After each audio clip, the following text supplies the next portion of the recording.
All right, we've got the recording going. Yeah. So this is the Treatise on White Magic, Alice A. Bailey, and we're going to start introductory remarks, which is on page 3, starting with man's 3 aspects. In the study of the ideas outlined in this book and their careful consideration, certain basic concepts are borne in mind. First, that the matter of prime importance to each student is not the fact of a particular teacher's personality, but the measure of truth for which he stands, and the student's power to discriminate between truth, partial truth, and falsity. Second, that with increased esoteric teachings comes increased exoteric responsibility. So esoteric is the more hidden, subtle teachings, if you will, that are not as apparent, but they're more subjective. And the exoteric is the outer world, in this case, responsibility. So that's the difference between the esoteric, that which is hidden in many respects, versus the exoteric, that which is apparent out in the world. Let each student with clarity, therefore, take stock of himself, remembering that understanding comes through the application of the measure of truth, grasped to the immediate problem and environment, and that the consciousness expands through the use of the truth imparted. So, Donnie, there is the answer to your question right there. When you said, how long does it take? He's indicating here that the understanding comes through the application of the measure of truth grasped to the immediate problem. So in other words, you talk, sometimes you're reading about this or you're reading about that in the various books. And then does one really grasp the truth of what was just said? And how does it apply? So the faster you are able to grasp the truth, and that's not really, it's not a race, by the way. I shouldn't even use that term that way. And then use it. Yeah. And yeah. So what he's basically saying is the understanding comes through application of the measure of truth you can get, because 3 people can hear the same thing and they have 3 different responses to it. And that has to do with their own data bank and what's in it. Okay. Or like we've talked about with his books here, you can sit down and you can read this chapter or any other chapter, and you can come back a week later and read the same thing and say, I don't remember reading this. This is not what it said.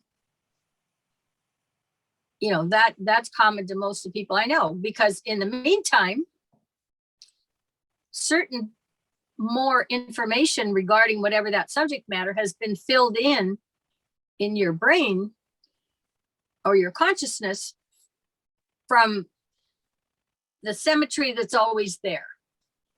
There's 2 sides. And if you're putting in this side here, there's another part of your brain that goes to find a more inclusive match. It just happens. Most people, and of course I started with this book 50 years ago. And people, I mean, I had no idea what any of this stuff said. She was reading it and I was listening and I thought, boy, you know, and my body is liking it. I can feel that the energy is moving, but I couldn't have told you from one sentence to the next what it meant. But my mind was happy to hear the information, and it, you know, in time you understand it better. But everybody would come back and say, well, you know, I didn't read that last time. That's not what it said.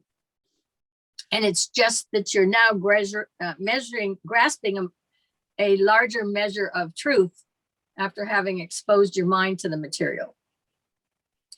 So I'm going to go to number 3. Third, that a dynamic adherence to the chosen path, steady perseverance that overcomes and remains unmoved by aught that may eventuate, is a prime requisite and leads to the portal admitting to the kingdom, a dimension, a state of being which is inwardly and subjectively known. It is this state of realization which produces change in form and environment commensurate with its power. So this one takes time. You just stay steady in your interest and your perseverance, and your awareness and your grasp of truth builds, is what occurs.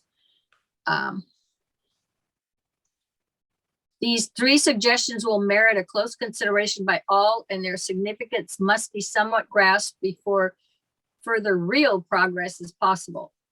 It's not my function to make individual and personal application of the teachings given. This must be done by each student for himself, and that it is a do-it-yourself program.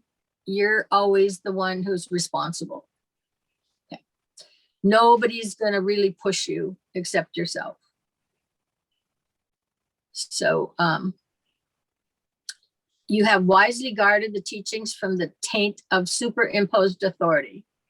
And there lies back of your books no esoteric principle of hierarchical authority or support, such as has produced the narrow limits of certain ecclesiastical bodies and groups, differing as widely as the Catholic Church, Christian Science, those who believe in the verbal inspiration of the Spirit, scriptures, and numerous so-called esoteric organizations.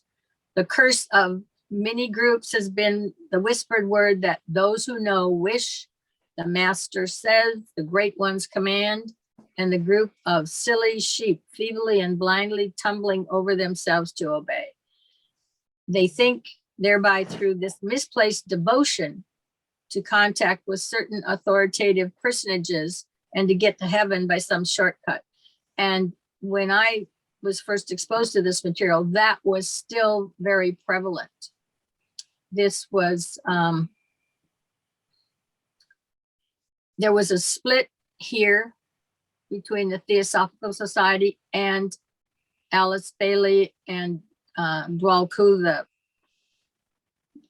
the one who contributed this information from large groups who had just been, yes, the master says this, you follow the master, so on and so forth. And he's indicating that's not it. You're on your journey, and it's your journey, and you're the one responsible to it, and you have to be true to yourself.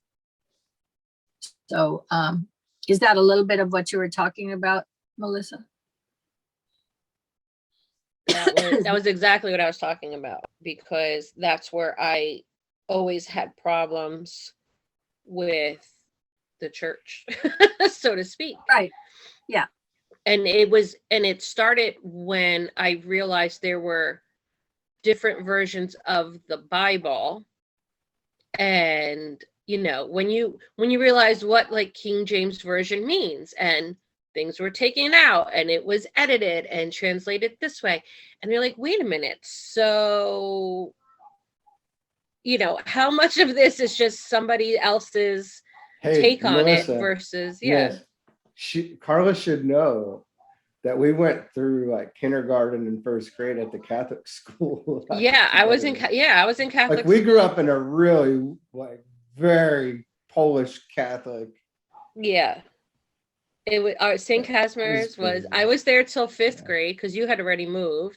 Yeah. And then I went to public school, but I went to Catholic high school, and you know, and religion was but I was also introduced to world religions, and that's where things were like, wait a minute, if they're teaching this in Catholic school, this doesn't seem right, you know, and then what I did is when I went to college, I made sure some of my like elective courses were about different religions or different ways, and humanities.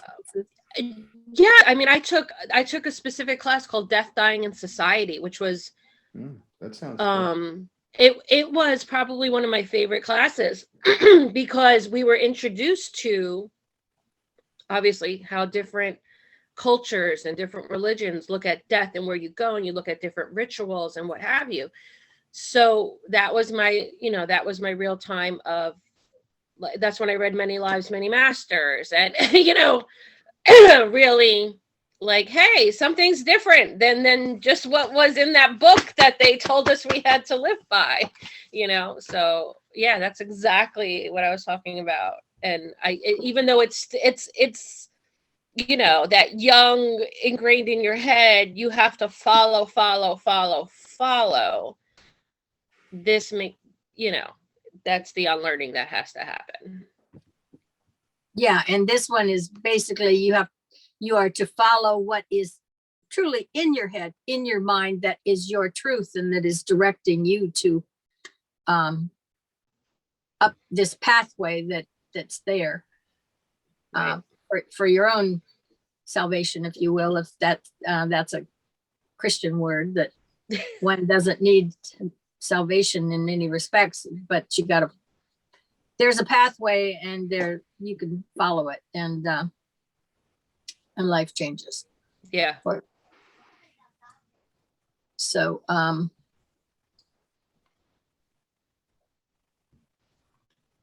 okay, I'm always losing my place. So I think you have wisely guarded your books. Yeah.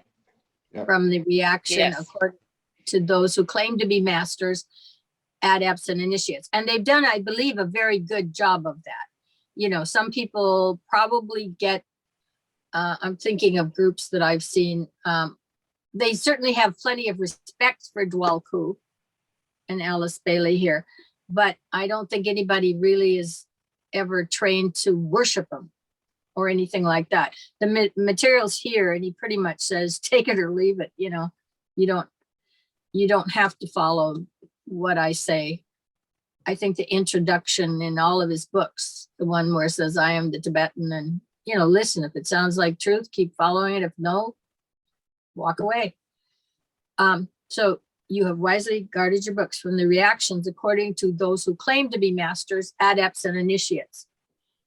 My anonymity and status must be preserved. And it was up to a certain point, and then evidently it became apparent. So, and this was written while it was still anonymity. And my rank may be regarded as only that of a senior student and of an aspirant to that expansion of consciousness which is for me the next step of a senior student, and an aspirant to that expansion of consciousness for me, which the next step forward. What I say of truth alone is of moment. The inspiration and the help I can accord to any pilgrim on the path is alone vital. That which I have learned through experiences is at the disposal of the earnest aspirant, and the wideness of the vision which I can impart, owing to my having climbed higher on the mountain than some, is my main contribution. Upon these points, the students are at liberty to ponder, omitting idle speculation as to the exact details of unimportant personalities and environing conditions. Our theme is to be that of the magic of the soul, and the key thought underlying all that may appear in this book is to be found in the words of the Bhagavad Gita, which runs as follows. Though I am unborn, the soul that passes not away, though I am the Lord of beings, as yet Lord over my nature, I become manifest through the magical power of the soul. The statistical and academic is necessary basis and a preliminary step for the most scientific study. But in this book, we will center our attention on the life aspect and the practical application of truth to the daily life of the aspirant. A lot of times when I'm speaking, not reading, but speaking, and I talk about life, I will say the capital L life, which means the essence of our life. It's a big L, not a little one. We have all of our little lives that we go through if you follow Many Lives, Many Masters, for example. But there is that life that is always there, that is really the key, that is, I don't want to use the word forever, it implies time. And it's any words we use like eternal or infinite, they all imply some kind of time. And so this one is timeless, if you will. That's the big L, the one that's at the top that sustains it all. So,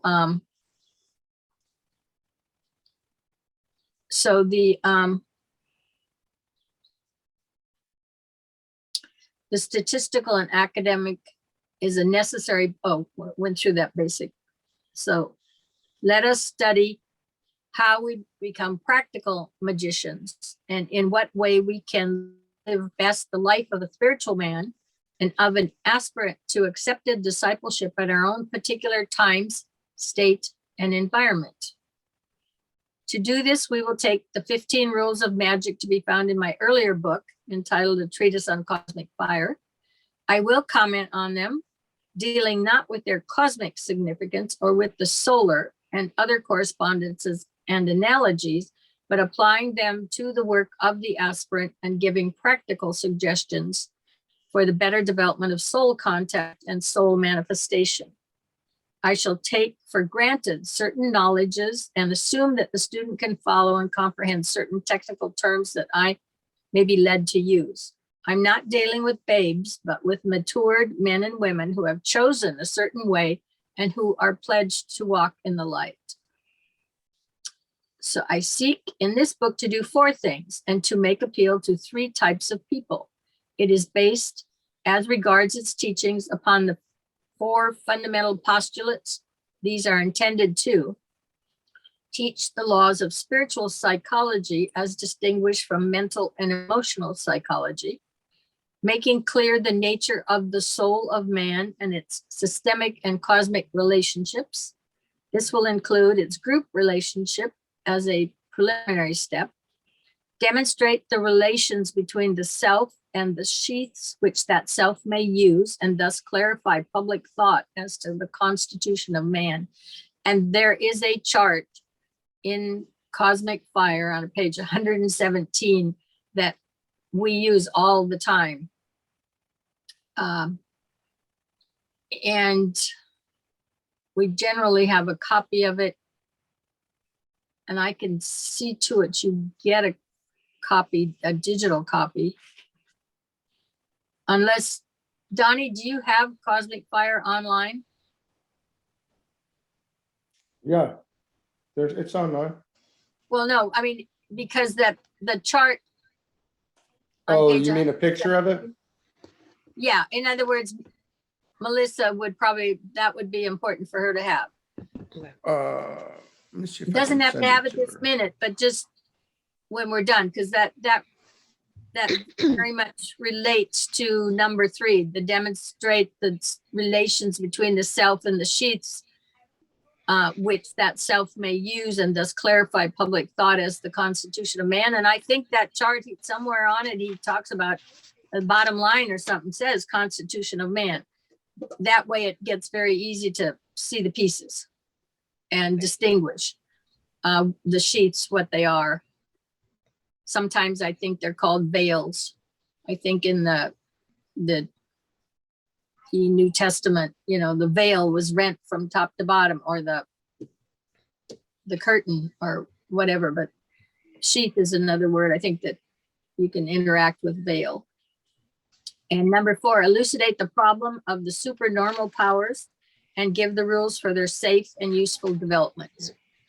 And for example, in the center of the atom, there is some supernormal power that if it gets released, like the atomic bomb, it's not necessarily safe, so to speak. So when he's talking about giving the rules for their safe and useful development, underlying it is basically that principle. And many times when people start to get involved in this subject and they talk about they're going to be elevated to the top right away, and I've heard teachers say, yeah, well, if you stuck your finger in that one, it'd blow you into smithereens. To even come in contact with that energy, if you haven't had the developmental preparation to get there. And so these books deal with that too, from a safety standpoint. We stand now towards the close of a great transition period, and the subtler realms of life are closer than ever before. Unusual phenomena, inexplicable happenings are commoner than at any time before, whilst matters telepathic, psychic, and peculiar occupy the attentions of even skeptics, scientists, and religionists. Reasons for the appearance of phenomena are being everywhere sought, and societies are formed for their investigation and demonstration. Many are likewise going astray in the endeavor to induce in themselves psychic conditions and energy-producing factors which give rise to the manifestation of peculiar powers. This book will endeavor to fit the information given into the scheme of life as we today recognize it, and will show how basically normal and true is all that is termed mysterious. Under law, and the laws need elucidation now that man's development has reached the stage of a juster appreciation of their beauty and reality. And certainly in my lifetime, there have been all kinds of little groups that have come up, be it scientific study or the study of metaphysics or research, to try to figure out what this stuff is. In other words, your doctor with many lives, many masters, experienced the awareness of that information, and probably to begin with wondered what the hell's happening to me, that I'm seeing this, you know, and then can I divulge it to the rest of the world because they'll think I'm a kook, and so on and so forth. So there's been a number of groups.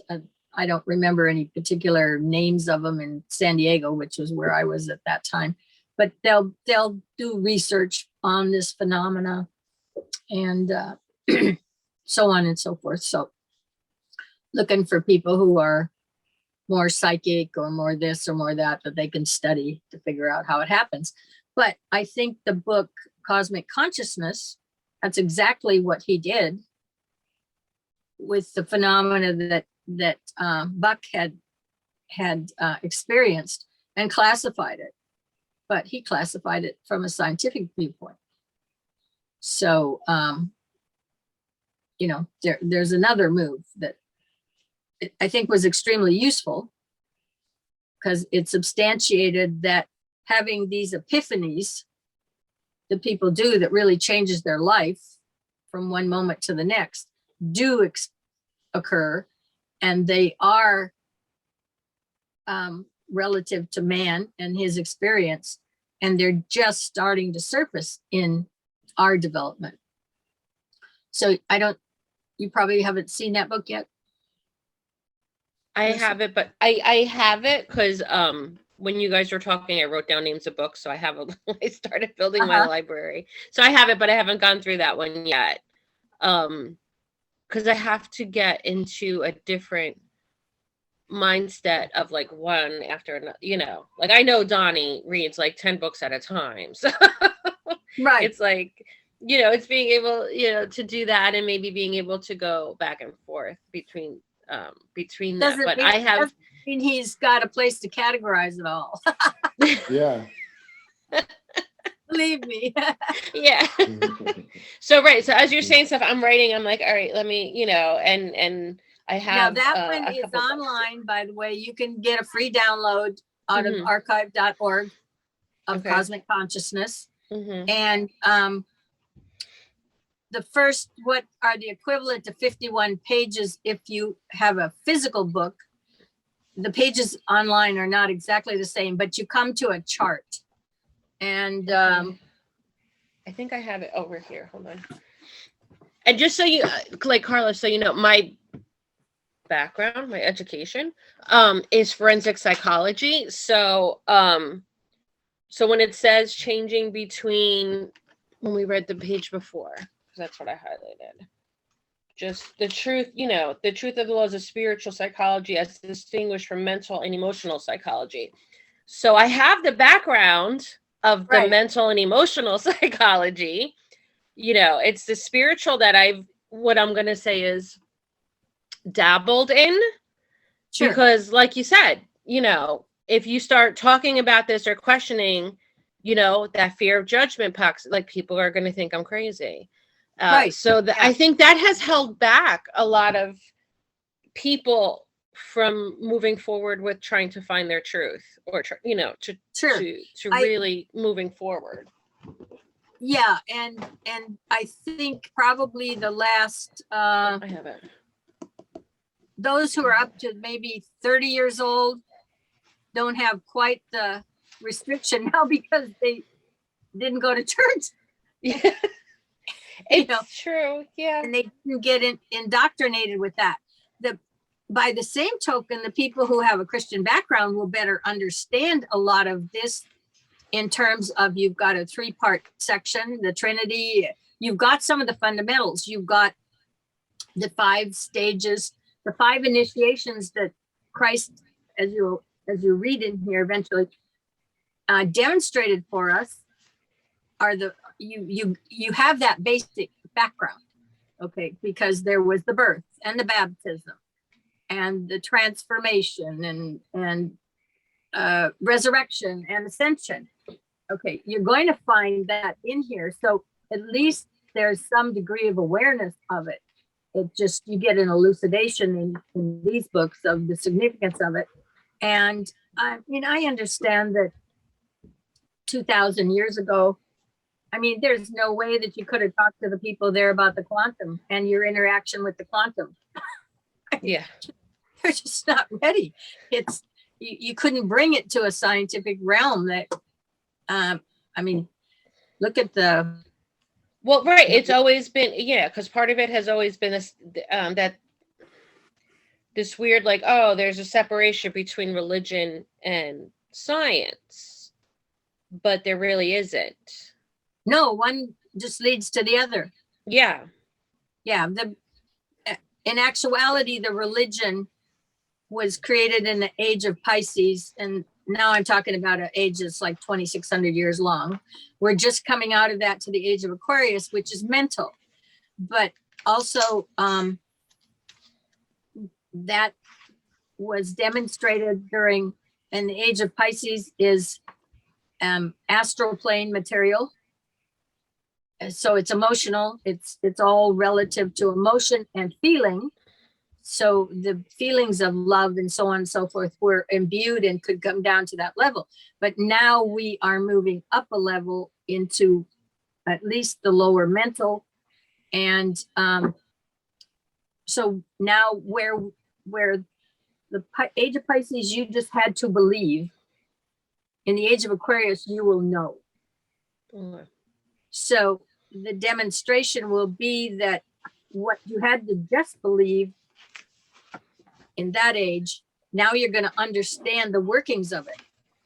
You'll understand why there were miracles. You'll understand why somebody could be brought back from the dead, because you'll have it all, the understanding developed over this next age of how all that happened within the law that he's talking about here. In other words, the laws, but the laws of the spiritual realm that are there, but we just haven't explored yet and haven't become consciously aware of. And that's what this next age will bring, is the knowing instead of just having to have belief.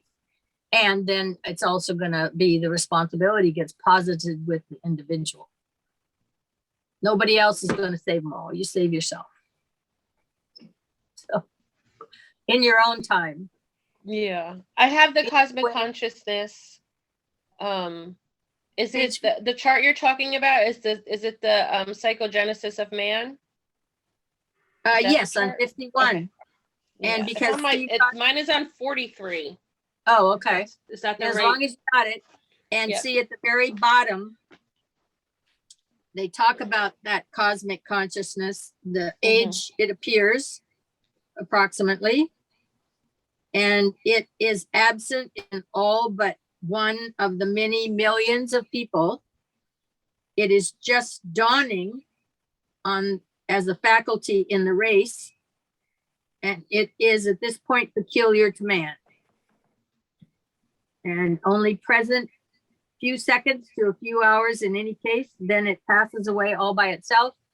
But at the very end of the book, the people, or close to the end, he's got all these, well, actually, in mine, it's more in the early 300s. He's got stories about everybody who he felt had accomplished this throughout history. But he also ran around with Walt Whitman. So Walt Whitman had a group, and some of those people have had some of those experiences and were asked if they would to write about them. These are the ones where he's got them under an initial because they're still alive. So there's some true stories from the people, from their own words, and that is also substantiating that it does come to man and it's starting to show up. And some of the other books of DKs, when you get to the rays and initiations, definitively work with better understanding those experiences and different graduated levels of those experiences that man, for the most part, experiences in his journey upward. If I can, I use linear, so it shows that way. But the division, the 7 levels with the 7 sub-levels of man, is in Cosmic Fire on page 117. Okay. I sent that to you. Yeah, Okay. and that will be a fundamental foundation a lot of times when we're describing something, because you can pinpoint exactly which point we're talking about. I sent it to your messenger. Okay. It's okay, because we're not going to really go over it right now, but just.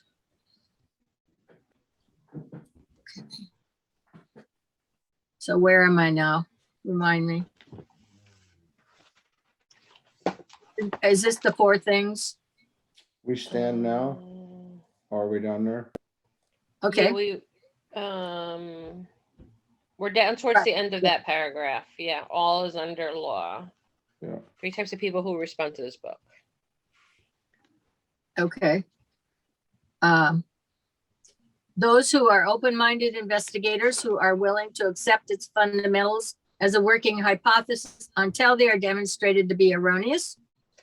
They will be frankly agnostic, but willing temporarily in their search for truth to try out the methods and follow suggestions laid down for their consideration. You know, I'm not even sure I hear about people talking about being agnostic anymore. I did. I have one friend. But 50 years ago, a lot of people would just claim, well, I'm agnostic. You know, I don't think they bother to claim anything now. And I'm not sure people ask questions about it anymore either. You know, this young. I think people say they're spiritual, but not religious. That's, yes. I think where I find the people who may have claimed to have been agnostic at some point, where, you know, it's not so much they believe in nothing, you know, but they're not quite sure where religion fits in. And, you know, in 1990, at the beginning of that year, I'm not sure whether it had to have been on a cover. So it was either Time or it was something like that. That people were surveyed. And that is the first time I saw that surface in print, that a great percentage of people said because the issue was God. Okay. That year, the issue on the front cover, the question was about God. And they said, I'm spiritual, but I'm not religious. And a survey, and it was overwhelming that I'm spiritual, not religious. So, well, that was the year we went into high school. So okay. I went into a Catholic high school. So I'm wondering if I saw that article because that, you know, and usually, and they say, you know, usually around the time where you're hitting 13, 14, 15 is when you start like Wondering. Questioning. Yeah. Yeah. And then shove me in a Catholic high school, and they're like, no, stick to this. Right. They shoved us in a box, literally in a box in the military. Did they really? Yeah, in a literal. And then they played the song in the background blasting for about 12 hours. I am the man in the box. While we couldn't feel it. I'm not like, so we're all like jacked up, that messed us up for a few years there, Yeah. We got to let that go. That's a good one to drop off. Yeah. Yeah. You gotta, there is stuff. I know when I was 13 or 14, I hadn't been confirmed yet.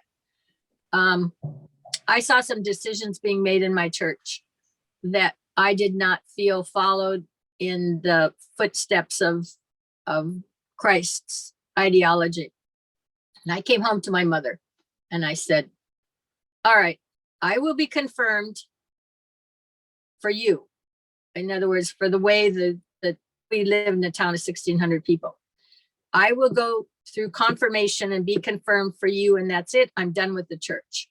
And like I said, I was doing it because it reflected on her if I just said, I'm not doing this. Okay. And I wasn't going to do that because that would have been traumatic for her, and she has enough trauma in her life. So, but I was very upset because one of the church board members had made decisions that I just saw were not following in the lines of the Christian philosophy that I'd been brought up with, and just said, I don't want to be in line with you with this because, it's gone off the rails kind of thing. And that's about the age where you first confront whether you're hanging in there with what you've been brought up with, or are you going to take a turn? Yeah. And I think, and then they make you do confirmation as a way of reinitiating you into the church. Yeah. That's how I see confirmation is like, they're saying, oh, you're old enough to decide that this is what you want. But at the same time. Right. Except I just, you're not. I just said to her, hey, I'm doing this for you. I'm not doing it for me. I'm doing it for you, but I'm done. I've pulled my true allegiance out of this scenario at that point. And then you go on and realize boys are out there. And anyway. But I think that's what happens though, because I stopped going to church regularly because I didn't have to anymore after I made confirmation. In grammar school, you had to show up to 9:15 mass. It was almost part of your, it was almost part of it, which, school, but I was in a very benign church too. They didn't do much damage. There was no hell and brimstones or nothing like that. We never got that.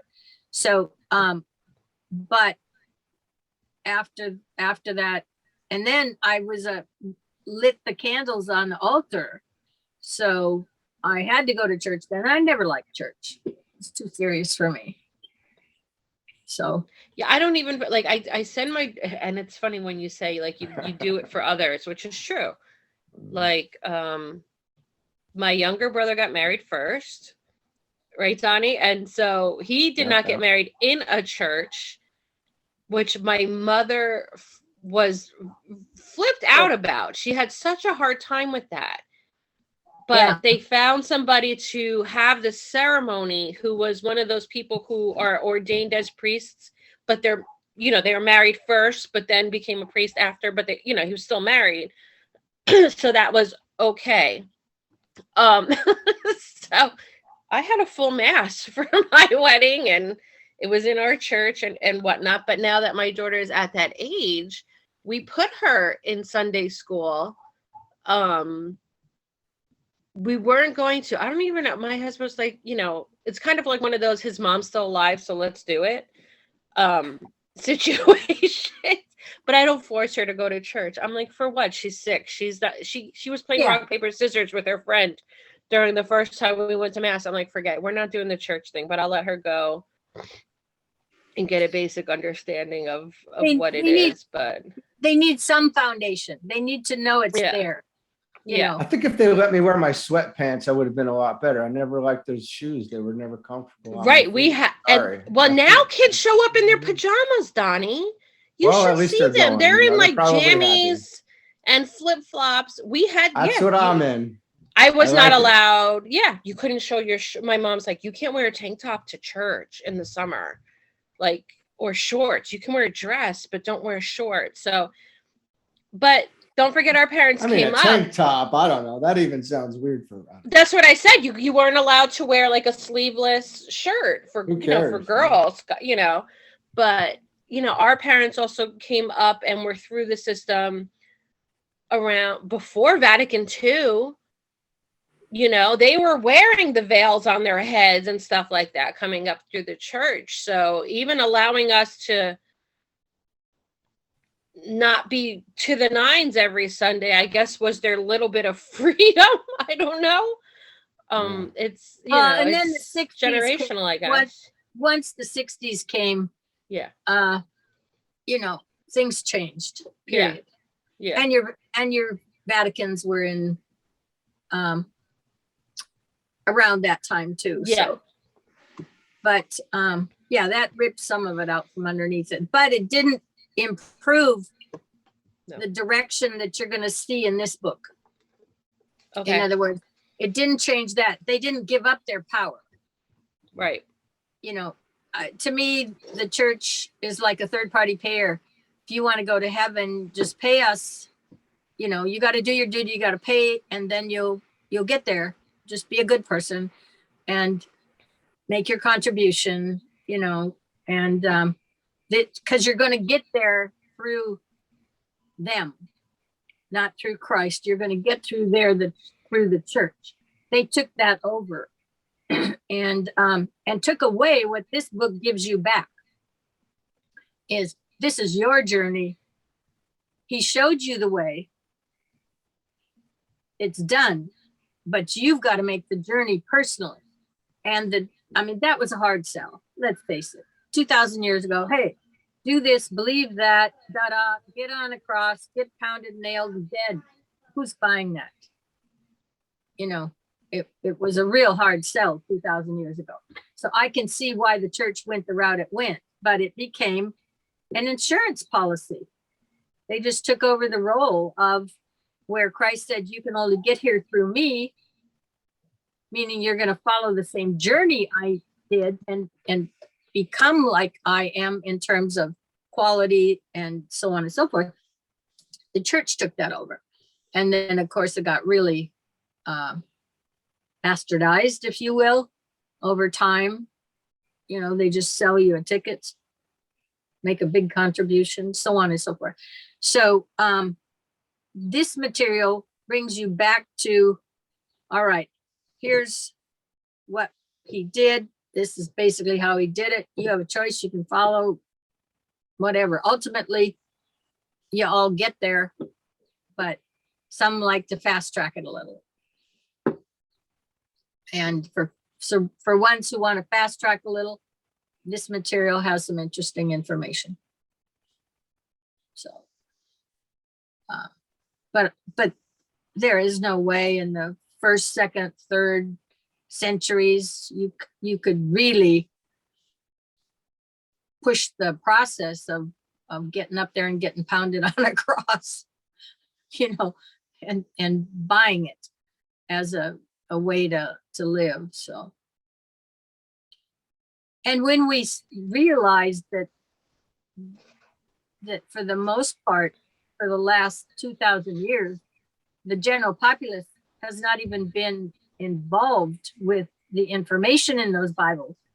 It isn't that many centuries that it's been free for people to have. It never was. The Victorian age given us what we've got now. Prior to that, I mean, they were running wild out there. Well, and part of it is too, is if you keep your people ignorant, they don't know how to read.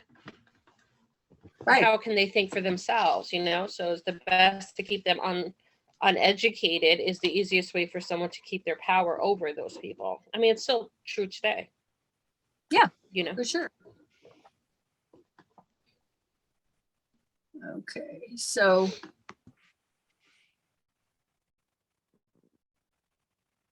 I've got, am I at aspirants and disciples?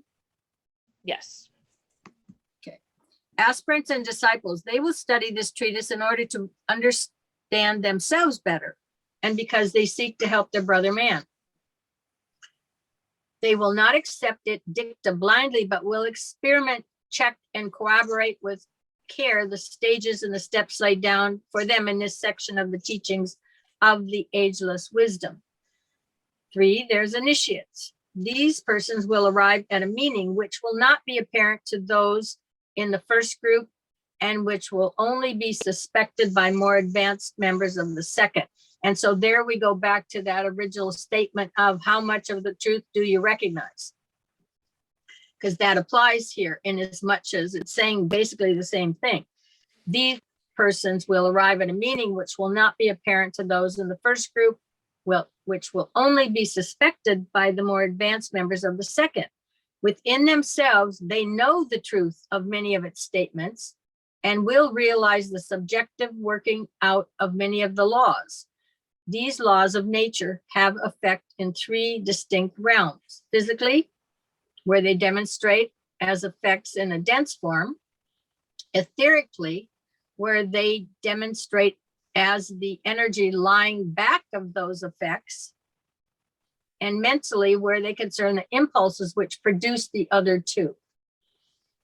And there's 20, he's got 20 books here, and some of them deal with just exactly those things. And there's a lot of detail to them. The treatise on cosmic fire dealt primarily with the solar system and only touched upon human aspects and correspondences insofar as they demonstrated the relation of the part to the whole and of the unit to the totality. Principally, we're all one, and there's a relation between them all, and that's part of what he would have worked with in that book. The present book will deal more specifically with human development and unfoldment, elucidating the causes which are responsible for the present effects and pointing to the future and its possibilities and to the nature of the unfolding potentialities. This book will be based upon 4 fundamental postulates, which must be admitted by the student of the succeeding pages as providing a hypothesis worthy of his consideration and trial. No true investigator of the ageless wisdom is asked to give blind adherence to any presentation of truth. He is asked, however, to have an open mind and seriously to weigh and consider the theories and the ideals, the laws and the truths which have guided so many out of darkness into the light of knowledge and experience. The postulates might be enumerated as follows and are given in the order of their importance. First, that there exists in our manifested universe the expression of an energy or life, there it's capitalized, which is the responsible cause of the diverse forms and the vast hierarchy of sentient beings who compose the sum total of all that is. So we're talking about from dirt to the most advanced being that's in our system. Okay. And the diversity in between those 2, if you will. This great life is the basis of monoism, and all enlightened men are monoists. God is one is the utterance of truth. One life pervades all forms, and those forms are the expressions in time and space of the central universal energy. Life in manifestation produces existence and being. It is the root cause, therefore, of duality.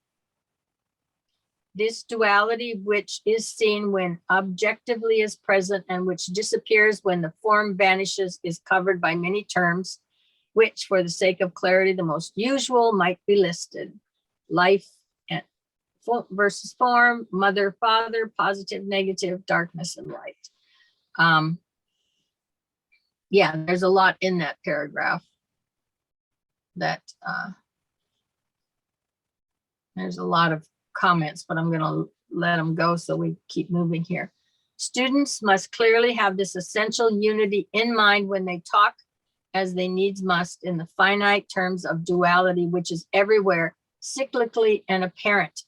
And, oh, I know the one key I was going to make is when I do research on looking at some of the more advanced scientific principles that people are trying to figure out a theory on, or so on and so forth. And one's got one idea and then somebody else has another one. And when they start having dialogue back and forth, if there's not symmetry, if that duality is not there, that meets up on both sides, they know their theory is not correct yet.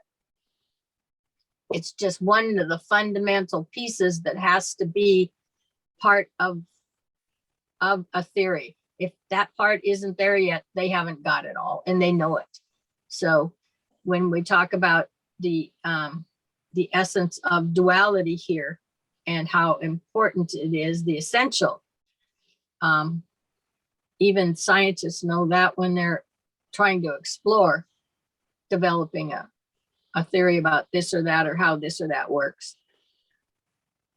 The second postulate grows out of the first and states that the one life, manifesting through matter, produces a third factor, which is consciousness.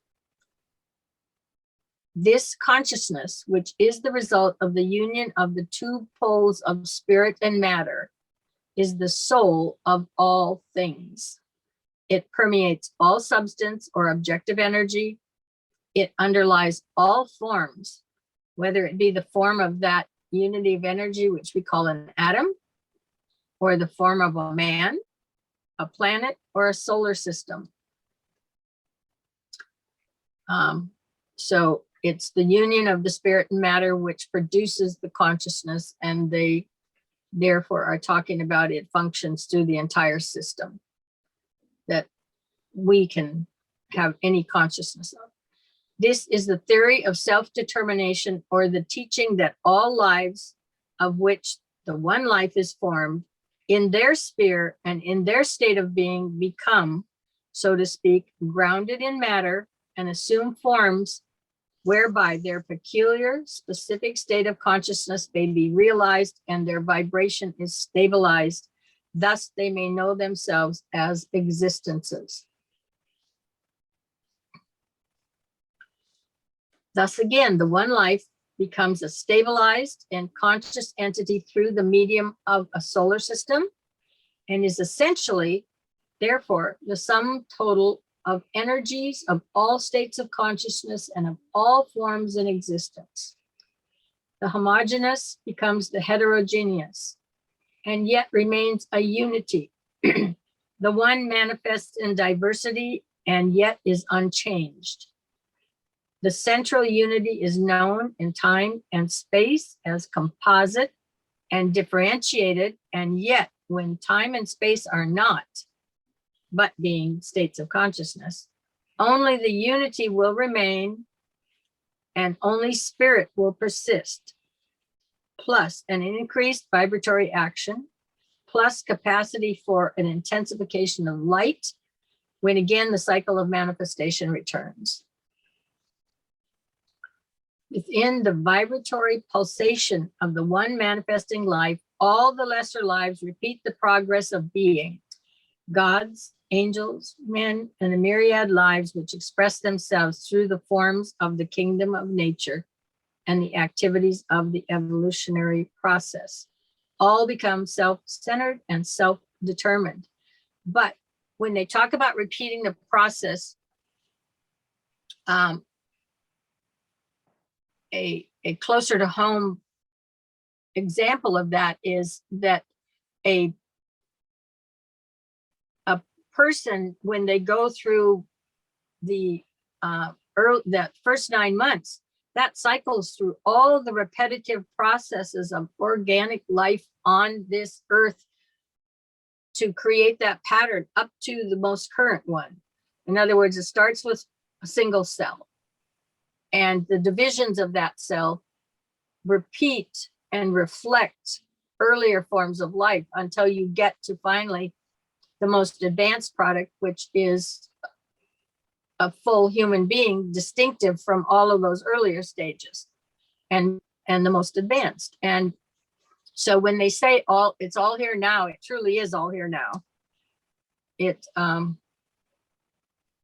just continues to repeat the process. And he talks about the lesser lives repeating the process of being. Just like the initiations, the principal concept of the process gets repeated with each one, no matter how advanced it is.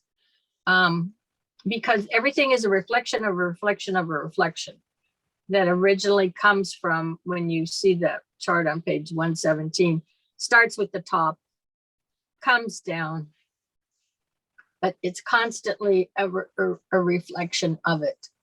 But there's still monoism. It's still one. And we're at a point now, and I probably don't really fully understand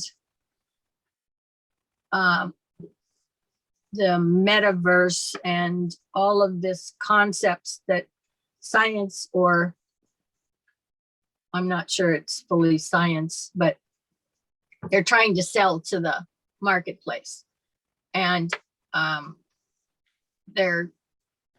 it's like they get to a certain point in the quantum and they say where there's all the realms of possibilities, but there hasn't been a vector state collapse yet that brought everything to the one for that moment or instant.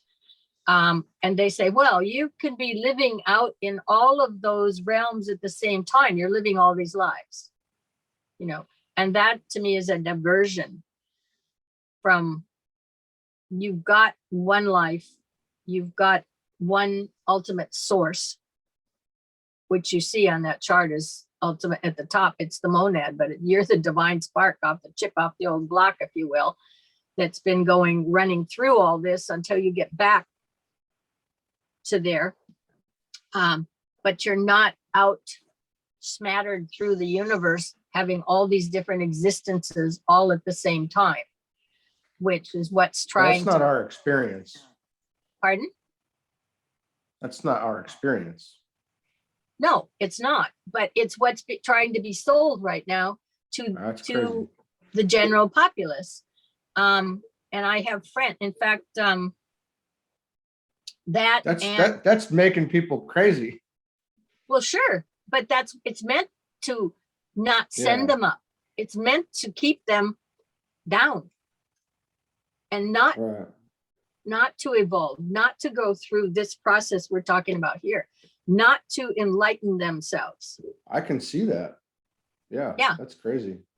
No, it's just, and the fake world, as I understand, the Facebook metaverse hasn't had a lot of success yet, but it's a fake world. And the movie, the preview, Ready Radio One, is that Ready Player One?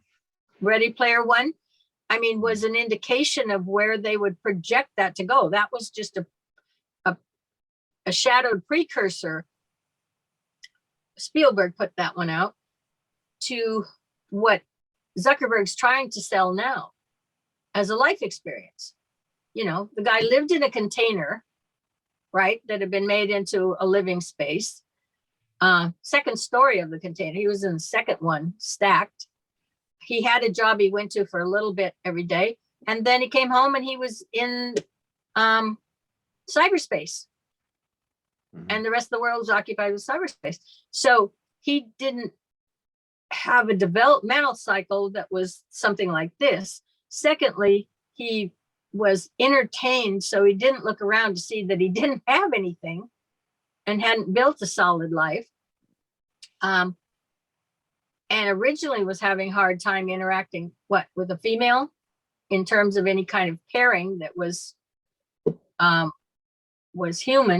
humanistic the way we think about it, and until they found a plant, right? Something to that effect. I only watched it briefly, but a plant. They have a wonderment over a plant growing, a real one, or something to that effect. it was something that brought them back to nature, took them out of cyberspace, and that's where they shifted and started being human again. But but the objective right now is to keep these people occupied in that machine and spending their time there. And they're not. It's like my granddaughter, when she was like, she could have been 5th grade, 6th grade. She was online. They were having more stuff then. She's 19 now, so it was a few years back. And I don't know if she was building on Minecraft or some program. And she says, look, Mom, look, Grandma, what they gave me. And I'm thinking, okay, yeah. What did they give you? It was some kind of a house or structure.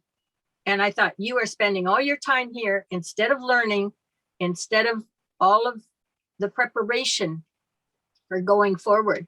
And they gave you something, you know, for spending your time here. What does that mean? Kind of thing. You know, it was like, but I could see right then that was suckering people in really well at a young age. So, and now, yeah. The last, because you saw this one, I think, Donnie, the last matrix was really meant to undo the first 3 matrices. Yeah, it did. Yeah. Yeah, and that was. I didn't watch it yet. I didn't watch it yet. Well, it was, the intention was, what I read was, first of all, the red pill, blue pill is very common terminology now. And the people who wrote it were pissed that the red pill was being adopted by the side that described themselves as the red pill. Okay. The Trumpers or whatever, that whole group. So they wanted to create a movie which really undid their first 3 to break up that whole pattern that the Matrix had created. And but a couple of people who watched it said, oh, well, it had some really good ideas, you know, because you put the what did it do? Did it create, I mean, I know right now they want to start putting chips in people, and they just say that humans can't advance fast enough to live in this society. So we're going to have to give them chips, and the plans they have for soldiers. I mean, you couldn't come back and live a human life after what they have planned to do to the physical bodies of soldiers. So the comment was from some rather reasonably intelligent people, supposedly, that, well, that was good because humanity can evolve. And then they also made machines who had some qualities like humans. So the machines could even evolve, meaning taking this spiritual trip. And I'm saying, you know, you've been sucked in, you know, it's the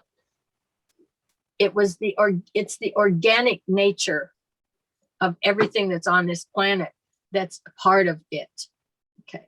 And it's not that the metals and the elements aren't organic in nature, but making a computer program and plugging it into your head in a chip, or deciding that you're going to put your brain, somehow transfer all the knowledge of your brain into a computer, and you've got enough technology now to keep replacing the physical parts when they go old, so you can live forever and lend yourself, you know, will yourself your own money.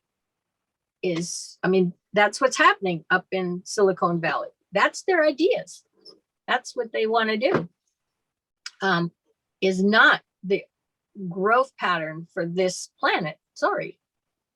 You know, humanity has a different future from the planetary viewpoint than what Silicon Valley has for mankind, you know, and but they're trying to sell that to these young people.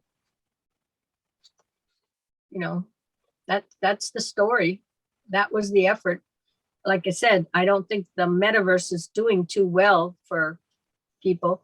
And the thing is, the generations have different values. And so the generations below these Silicon Valley wizards or whatever don't necessarily have the same value system. You know, they may not want to spend all their time in the metaverse. So it's probably going to cycle back to they like the real world. They might want it better than it is in terms of human interactions. But and I think we've become aware, we should have become aware in the last few days, if not nothing else. The young don't have a taste for war. The young do not want to give their lives up for war.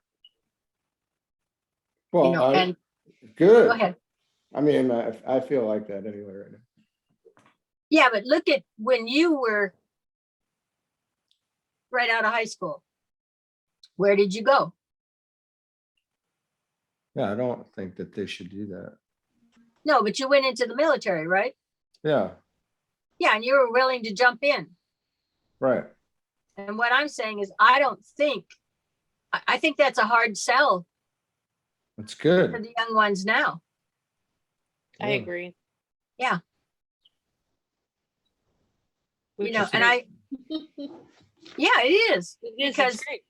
They are probably one of the reasons is underneath it all, they understand their fundamental unity with everybody else. Yeah, but you know, the whole military is evolving with the culture in a lot of ways to where all the things that the kids want to do, they're putting in the military and getting them to do it and paying well.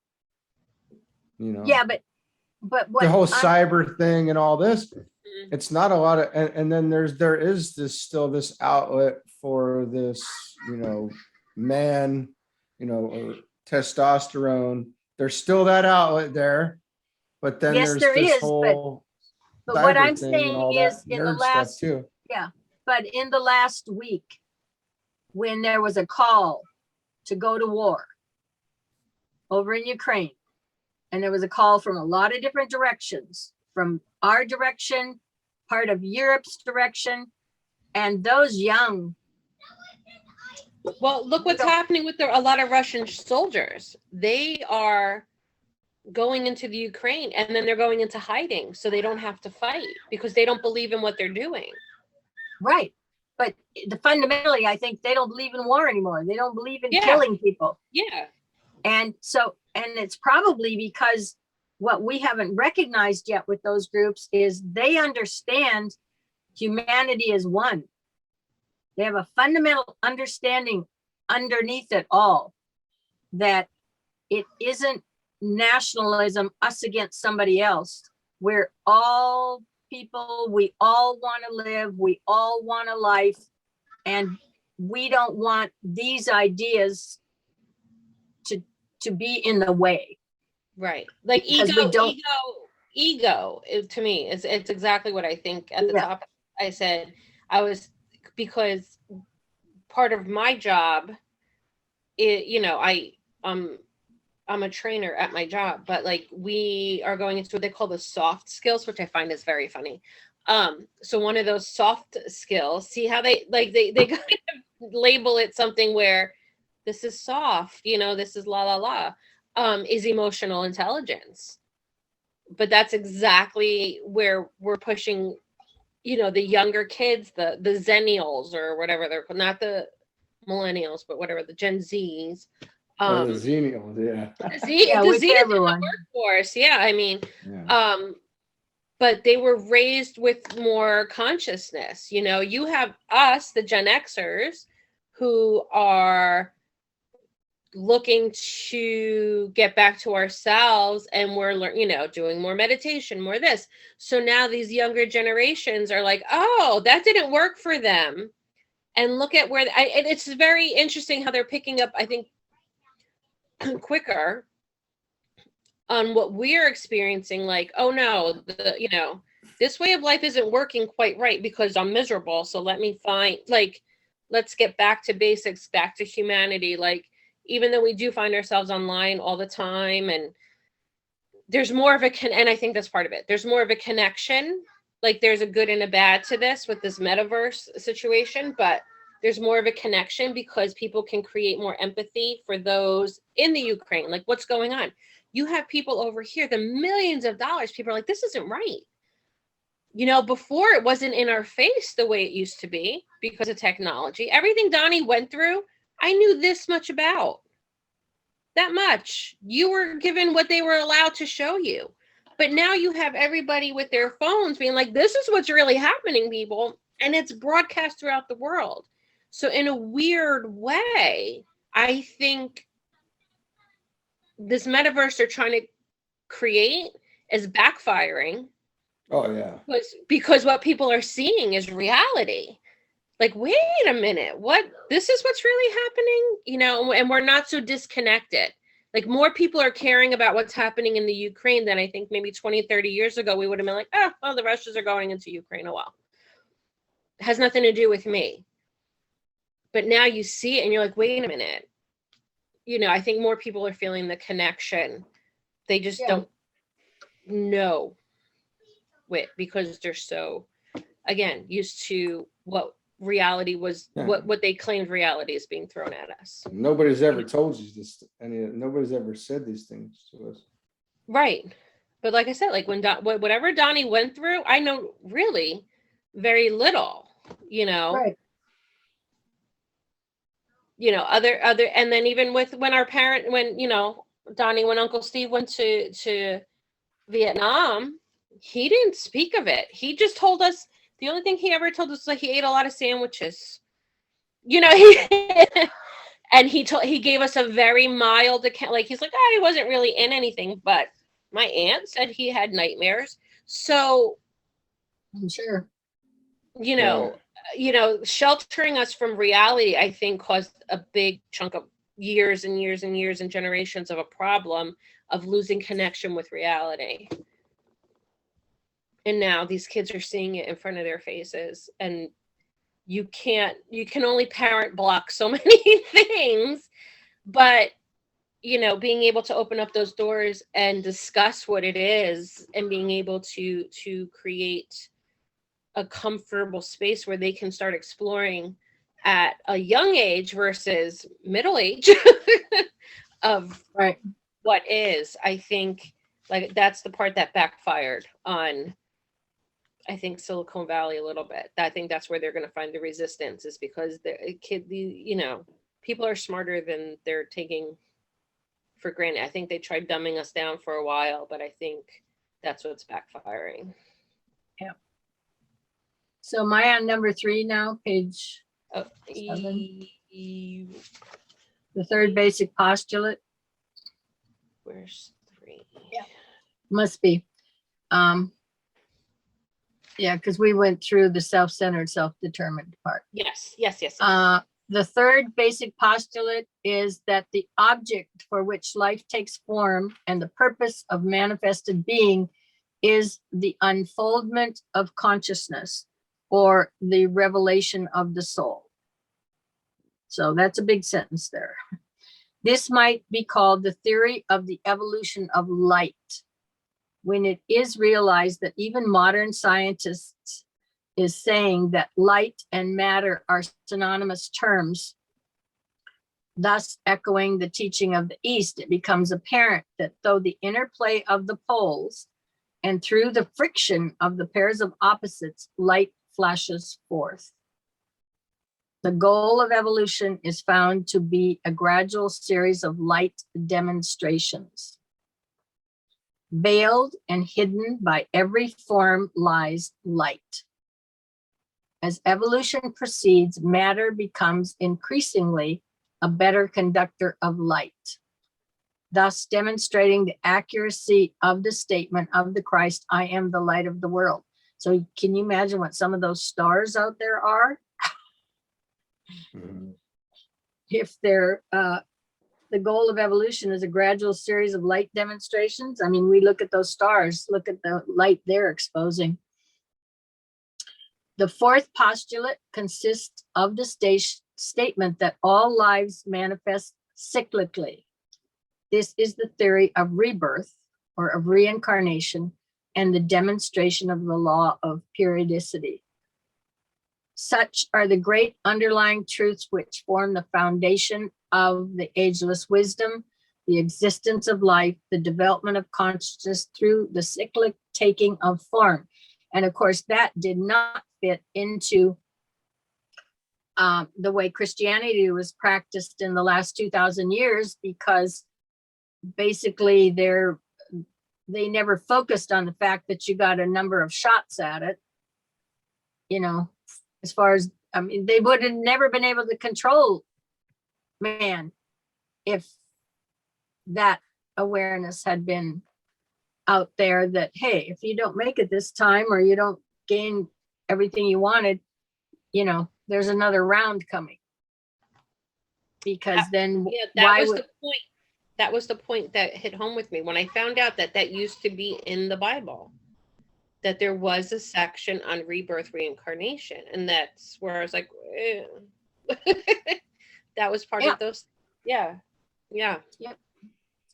In this book, however, the emphasis will be laid upon the little life, upon man made in the image of God, who, through the method of reincarnation, unfolds his consciousness until it flowers forth as the perfected soul, whose nature is light and whose realization is that of a self-conscious identity. This developed unit has eventually to be merged with full intelligent participation in the greater consciousness of which it is a part. And in one of the other books, he talks about the goal is for you to be a fully conscious unit in the planet. In other words, we're planetary issue. You know, we are organic part of this planet, but that our purpose is to become a fully conscious unit or cell, if you will, in the planet itself. Before we take up our subject, it might be of value if we define certain words which will be constant use so that we will know what we're talking about and the significance of the terms we use. Occult. This term concerns the hidden forces of being and those springs of conduct which produce the objective manifestation. The word conduct is used here deliberately for all manifestation in all kingdoms of nature, is the expression of the life and the purpose and type of activity of some being or some existence, and thus is literally the conduct or the outer nature or quality of a life. These springs of action lie hid in the purpose of any life, whether it be a solar life, a planetary entity, a man, or that being who is the sum total of the states of consciousness and forms of any kingdom in nature. The laws. A law presupposes a superior being who, gifted with purpose and aided by intelligence, is so coordinating his forces that a plan is being sequentially and steadily matured. Through a clear knowledge of the goal, the entity sets in activity those steps and stages which, when carried forward in order, will bring the plan to perfection. The word law, as usually understood, conveys the idea of subjection to an activity which is recognized as inexorable and undeviating, but which is not understood by the one who is subjected to it. It involves, from one standpoint, the attitude of the submersed unit in the group impulse and the inability of that unit to change the impulse or evade the issue. It inevitably brings about in the consciousness of the man who is considering these laws a feeling of being a victim, of being driven forward like a leaf before the breeze towards an end about which speculation only is possible, and of being governed by a force which acts apparently with an unavoidable pressure and produces group results at the expense of the unit. This attitude of mind is inevitable until the consciousness of man can be so expanded that he becomes aware of the greater issues. Then, through contact with his own higher self, he participates in the knowledge of the objective. And when through climbing the mountain of vision, his perspective changes and his horizon enlarges, he comes to the realization that a law is but a spiritual impulse, incentive, and life manifestation of that being in which he lives and moves. He learns that that impulse demonstrates an intelligent purpose, wisely directed, based on love. He then himself begins to wield the law, or to pass wisely, lovingly, and intelligently through himself as much of that spiritual life impulse which his particular organism can respond to, transmit, and utilize. He ceases to obstruct and begins to transfer energy. In doing so, he finds that the law, which he has hated and mistrusted, is the vitalizing, purifying agency which is sweeping him and all God's creatures on to a glorious consummation. Well, there was a lot in that one. Yeah.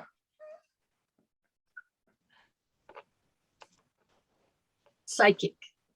There are two types of the above force and manifestation as far as human kingdom is concerned, and these must be clearly grasped.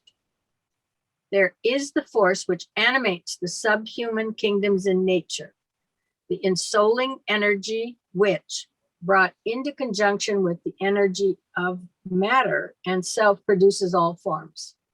The effect of this junction is to add to the embryo intelligence of substance itself a latent sentiency and responsiveness that produces that subject of something we call the animal soul. This exists in 4 degrees or states of sentient awareness. There's the consciousness of the mineral kingdom, the consciousness of the vegetable kingdom, the consciousness of the animal kingdom, and the consciousness of the animal form through which the spiritual man functions, which after all is but a department of the former group in its highest presentation. Secondly, there is that psychic force, which is the result of the union of spirit with sentient matter in the human kingdom, and which produces a psychic center, which we call the soul of man. This psychic center is a force center, and the force of which it is the custodian, or which it demonstrates, brings into play a responsiveness and an awareness, which is that of the soul of the planetary life, a group consciousness which brings with it faculties and knowledge of a different order than that of the animal soul. These supersede eventually the powers of the animal soul, which limit, distort, and imprison, and give man a range of contacts and knowledge which is infallible, free from error, which admits him to the freedom of the heavens. The effect of the free play of the soul of man serves to demonstrate how the 2 senses in which the word psyche is used. Later, we'll deal with the growth and development of the lower psychic nature, or the soul of the vehicles in which man functions in the 3 worlds. Then we'll seek to elucidate the nature of the soul of man and of the powers which can be brought into play once a man can contact his own spiritual center, the soul, and live in that soul consciousness. The unfoldment, the life at the heart of the solar system, is producing an evolutionary unfoldment of the energies of that universe, which is not possible for our finite man yet to vision. So we have changed our term from forces, which is what we were using up above, which function in the lower 3 worlds, and then energies, which is something different. So the life at the heart of the solar system is producing an evolutionary unfoldment of the energies of that universe, which it is not possible for finite man yet to vision. Similarly, the center of energy, which we call the spiritual aspect in man, is, through the utilization of matter or substance, producing an evolutionary development of that which we call the soul, and which is the highest of the form manifestations, the human kingdom. Man is the highest product of existence in the three worlds. By man, I mean the spiritual man, the Son of God in incarnation, the forms of all the kingdoms of nature, human, animal, vegetable, and mineral, contribute to that manifestation. The energy of the third aspect of divinity tends to the revelation of the soul, or the second aspect, which in turn reveals the highest. It must ever be remembered that the secret doctrine of H.P.B. expresses this with accuracy in the words, life we took upon as the one form of existence manifesting in what is called matter, or what incorrectly, separating them, we name spirit, soul, and matter in man. Matter is the vehicle for the manifestation of soul on this plane of existence, and the soul is the higher vehicle on a higher plane for the manifestation of spirit. And these three are a trinity synthesized by life, which pervades them all. So the use of matter, through the use of matter, the soul unfolds and finds its climax in the soul of man. And this treatise will concern itself with the unfoldment of that soul and its discovery by man. So, anybody got a comment?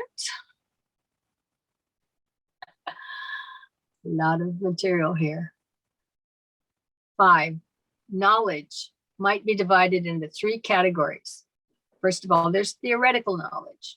This includes all knowledge of which man is aware, but which is accepted by him on the statements of other people and by the specialists in the various branches of knowledge. It is found on authoritative statements and has in it the element of trust in the writers and the speakers and in the trained intelligence of the workers in any of the many varied fields of thought.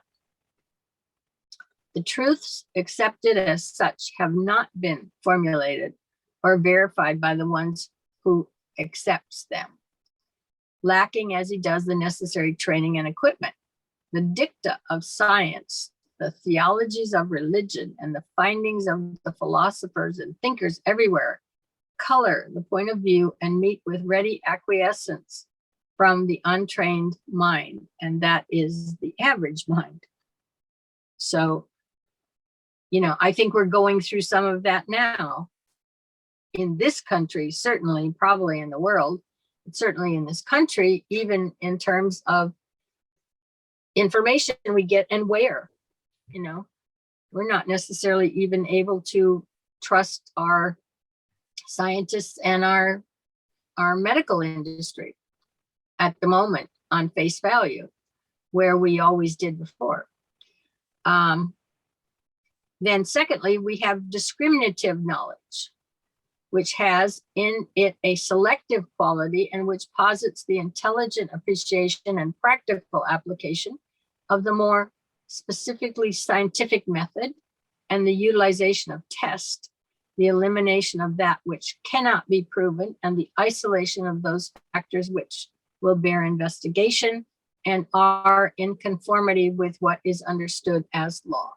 The rational, argumentative, scholastic, and concretizing mind is brought into play, with the result that much that is childish, impossible, and unverifiable is rejected, and consequent clarifying of the fields of thought results.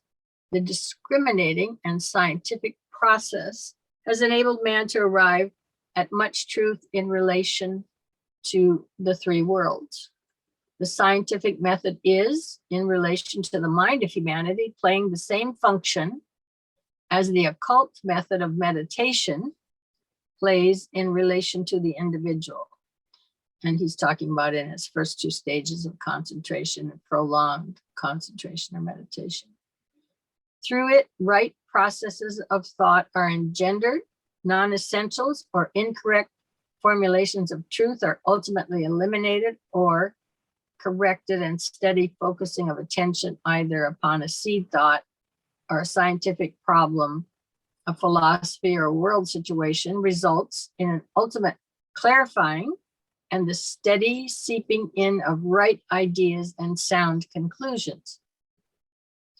The foremost thinkers in any of the great schools of thought are simply exponents of occult meditation and the brilliant discoveries of science, the correct interpretations of nature's laws, and the formulation of correct conclusions, whether in the field of science, economics, philosophy, psychology, or elsewhere, is but the registering by the mind and subsequently the brain of the eternal verities, and the indication that the race is beginning also to bridge the gap between the objective and the subjective, between the world of form and the world of ideas. This leads inevitably to the emergence of the third branch of knowledge, the intuitive. The intuition is in reality only the appreciation by the mind of some factor in creation, some law of manifestation, and some aspect of truth, known by the soul, emanating from the world of ideas, and being of the nature of those energies which produce all that is known and seen. These truths are always present, and these laws are ever active. But only as the mind is trained and developed, focused, and open-minded can they be recognized, later understood, and finally adjusted to the needs and the demands of the cycle and time. Those who have thus trained the mind in the art of clear thinking, the focusing of the attention, and the consequent receptivity to truth have always been with us, but hitherto have been few and far between. They are the outstanding minds of the ages, but now they are many and increasingly found. The minds of the race are in process of training, and many are hovering on the borders of a new knowledge. The intuition, which guides all advanced thinkers into the newer fields of learning, is but the forerunner of that omniscience which characterizes the soul. The truth about all things exists, and we call it omniscience, infallibility, the correct knowledge of the Hindu philosophy.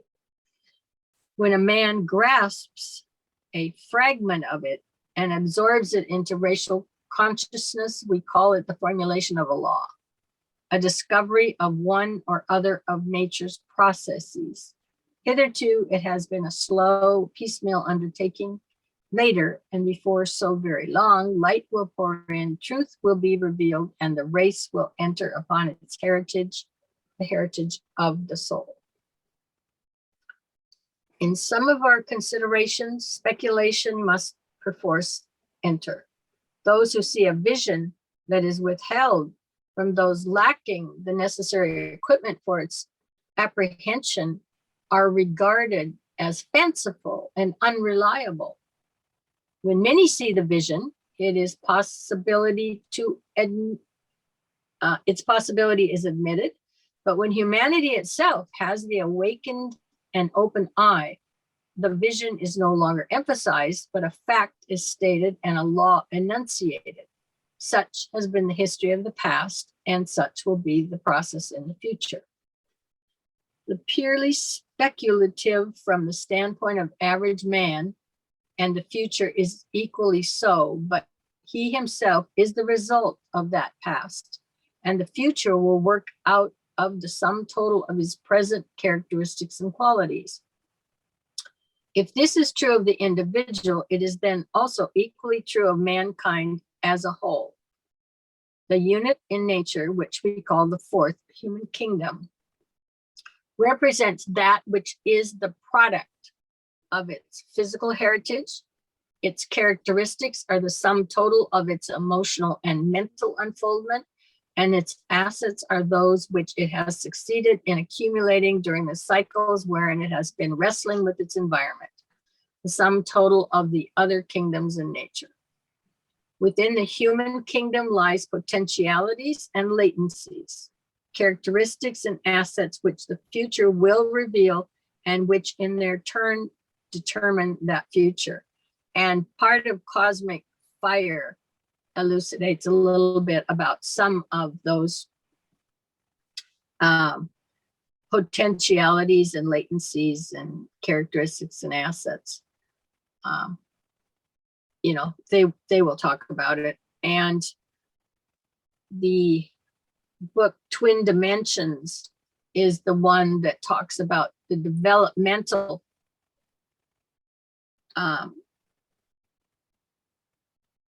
cycle for our senses, which is how we take in information.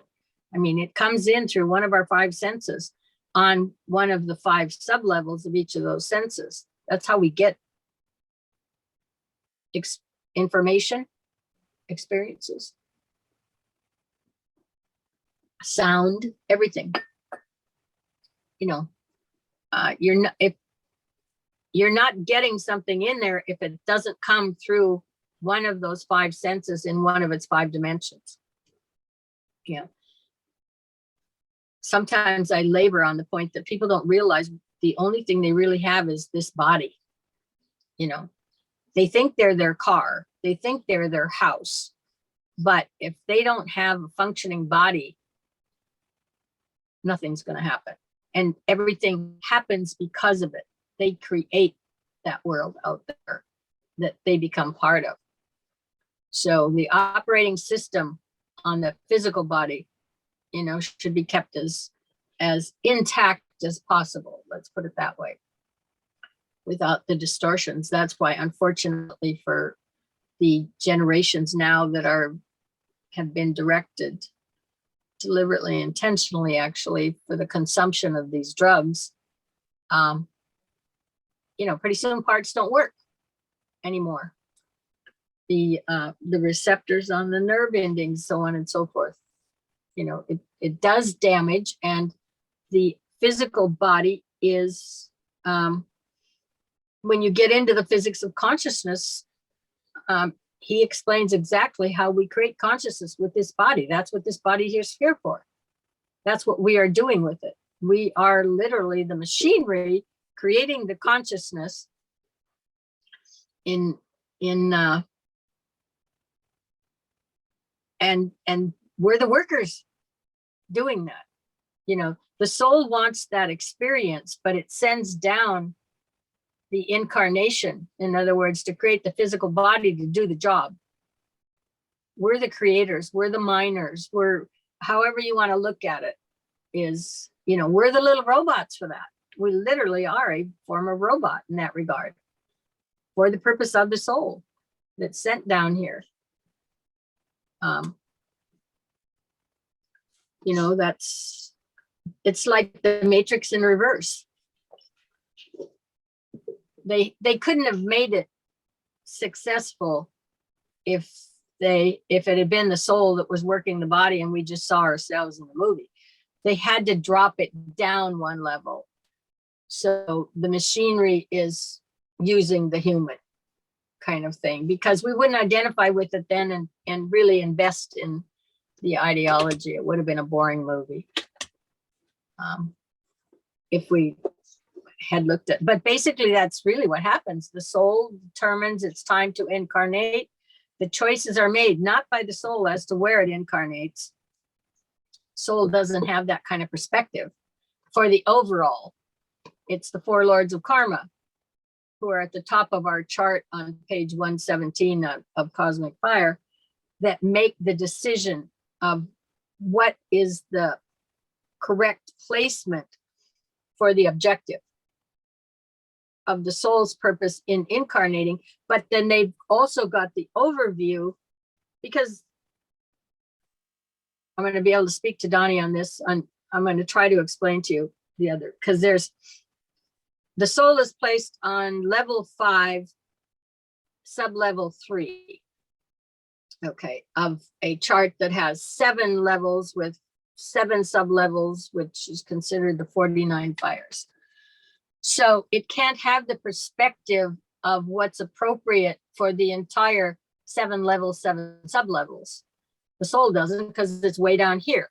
So it's not the one who determines where you're placed for the purpose. It's the ones at the top, because it's not only placed for your purpose, but you're part of the soul of this planet, and it's for the ultimate purpose of the planet. So, so anyway, I don't know, why did I get off on that tangent? Somewhere in here, it talks about the incarnations, but we're part of something much bigger and much grander, is what it turns out to be.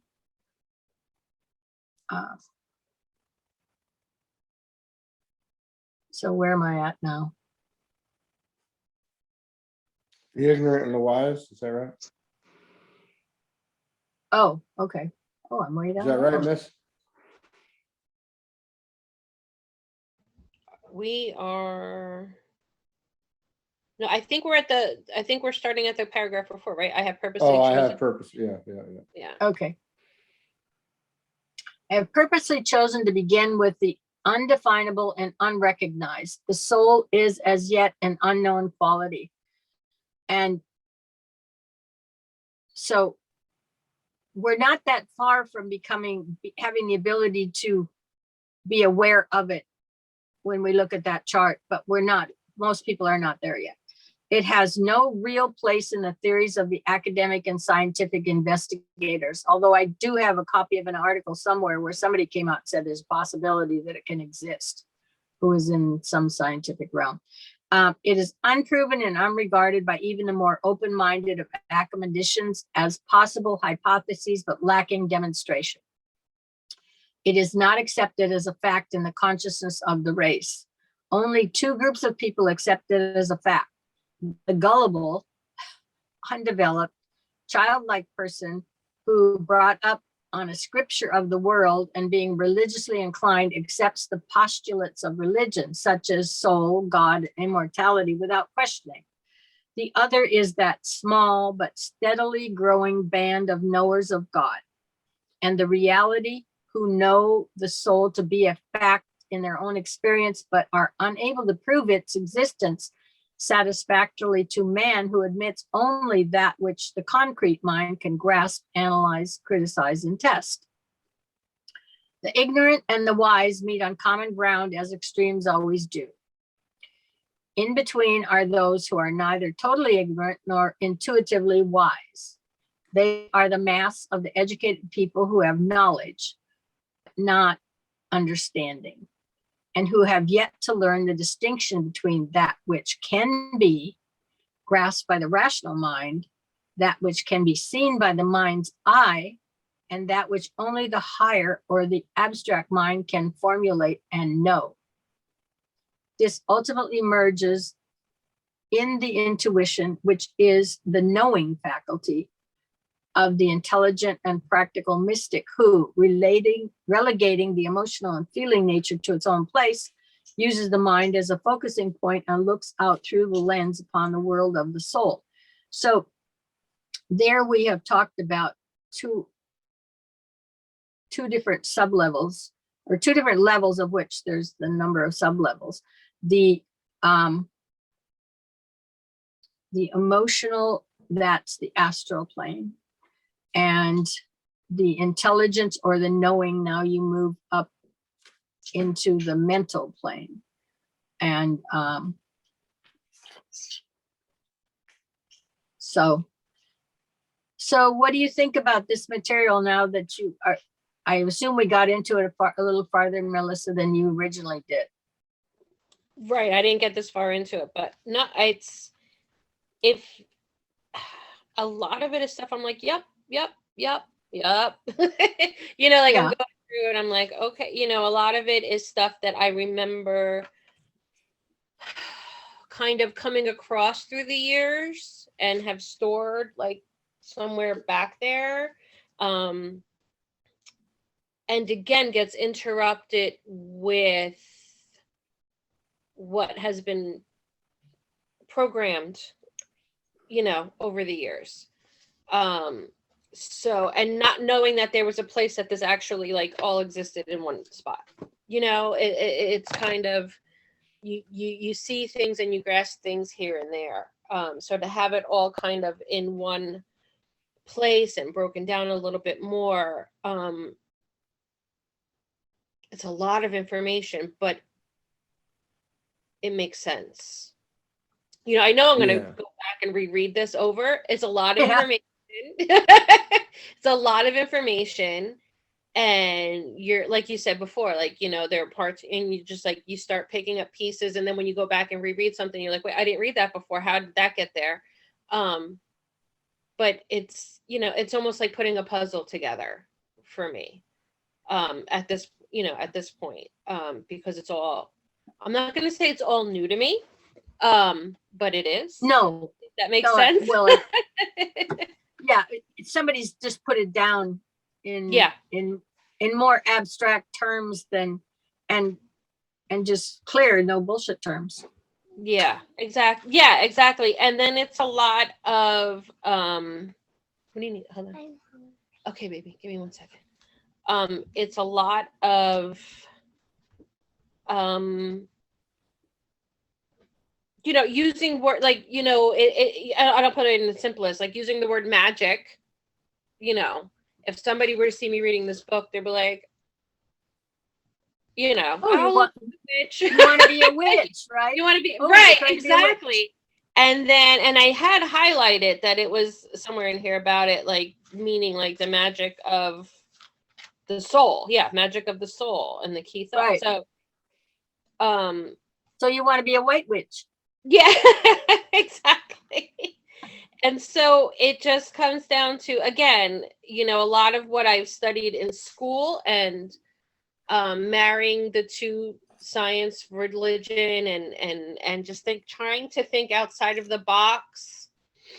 Man in a box. Trying to think outside of the box, and it all coming together in one spot. So this is like a lot of, okay, I highlight a lot of stuff, but I'm definitely going to have to go back and reread it because it makes sense, but I have to, to absorb and just, it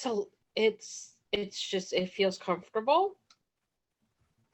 And there, again, there's a lot of undoing to me. There's a lot of what we know versus what we're told to know. I think that connection has to be reconnected in a way, like you have to reconnect these two spots, as to, and just be okay with it. As I said, and Carla, we had that conversation, we went over my chart, is that fear of judgment and being able to just move forward and take, and make sure it's the self and moving forward and really,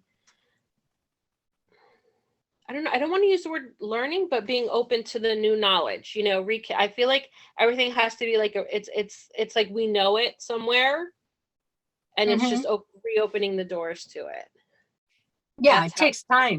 Yeah. Oh yeah. I mean, that's the obvious thing that has to click. But it's a process. It's a process, and and you live in time, so the process is there, because there's on that chart that we are talking about. You move up into the realms that are formless, where you're not in time, and then that's easy. But we're in time.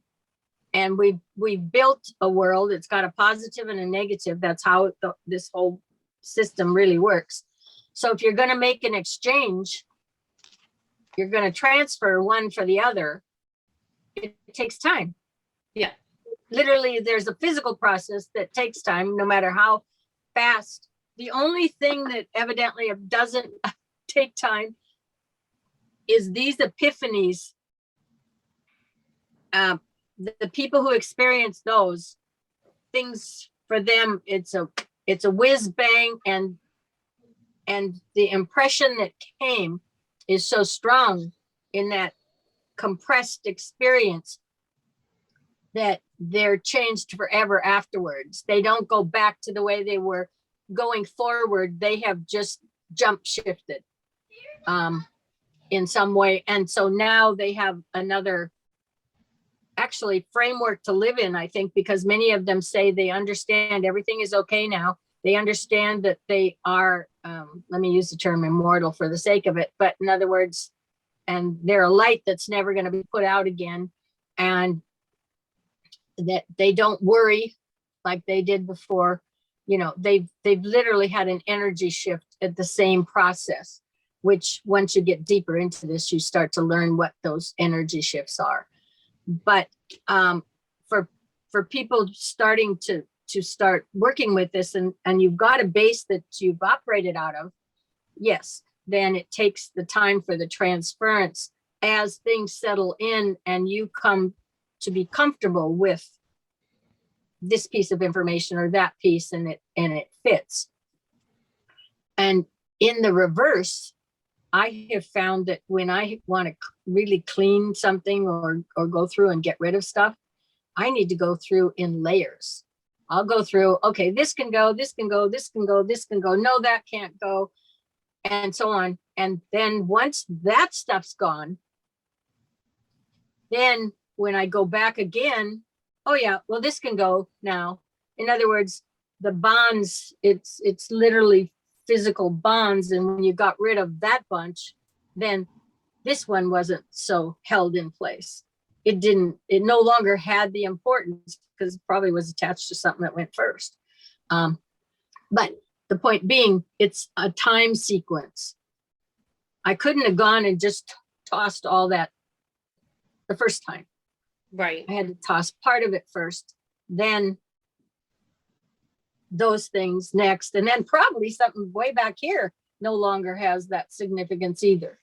So right. Yeah, and that then physically takes time. And having held on to things for so long, the thought of, you know, there's that space where you're in that transition of, you know, having to let something go and get rid of it. There's almost an anxiety to it because you're like, but I've had this for so long. Like, how does this not serve a purpose anymore? You know, and right. So there, you know, there's that shift in it. No, there has to be. Being able to just free yourself of those things. So it's that, and not having an outside influence, being able to trust yourself. Yeah, and that's where it's got to come, because you need to be true to yourself. Yeah. Because you're the only one ultimately that you can look to truth for. I mean, you can get it from other people for a while. Okay. Or say, well, I'm going to lay on this foundation. But what happens if that foundation cracks then? Or it changes, or they change their truth, you know, kind of thing. Ultimately, it has to be grounded within you, whatever it is you believe. Right. Yeah. And there's people who find out that, oh, I didn't know this about that person or that person. I was taking, I mean, we can do the same with governments. We can do the same with anything, you know, and then we find out that we don't have the awareness of something that was going on that we would not support, but yet we believe that, et cetera, et cetera. Yeah. You know, and then it pulls the rugs out from underneath you, and you just ultimately have to rely on yourself. Yeah. Yeah, that's really what it comes down to, is trust in the letting go as well. Yes. That makes sense. Trust in the letting go of stuff, because that's where we've hung on to so many things, I guess, for comfort, right? I mean, does that make sense? Like, you know, and it's part of us, and you think that's just where it comes from, so it's comfort, or it came from obviously those you have been trusted in, prior, and you have to kind of separate a person's, their own self, soul, consciousness, everything from your own. So even though what they've given you in the past, or what they've kind of put towards you in the past, has nothing to do with you in that, whether it's our parents who are just like, nope, we're Catholic and da da da da,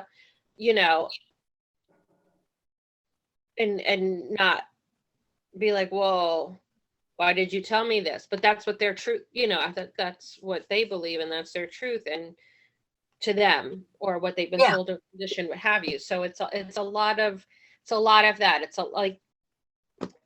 just finding your own center, your own truth, and being able to feel comfortable with standing in that. So I think that's a big one. Yeah. Yeah, that's a real big one. I remember talking with a young girl who really, who's all over the place anyway. I mean, it's part of her chart. She's not settled. She's very aware, but she's still not, I mean, the young are always trying to figure out who they are. And for her, it's a great challenge. Okay. So, and ultra sensitive. So if anybody says anything about her, she's devastated because of that degree of sensitivity. So we're talking about that level versus I'm telling her, I'm saying, well, she says, well, people talk about you. So I could care less what they talk about me, and they can tell me a truth that's a really bad thing. But if I did it, I don't have a problem with that. If I did it in the first place and it was my truth and I decided to do that, then I'm going to own up to it. I'm not going to feel bad if somebody even talks to me about it or tells me how bad I am. And in some points, they'll say, yeah, I did that. Yeah, I made that what's choice. it to you?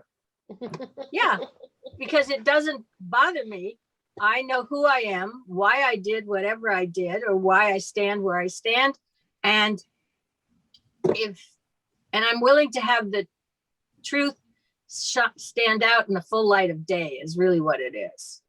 Whatever I do, I'm willing to do it at high noon, so to speak, where anybody and everybody can see it or know about it. If I'm not willing to do that, I'm not willing to do it in the first place, because it's not right for my own truth. So, right. But it's a long way getting to that point. Yeah.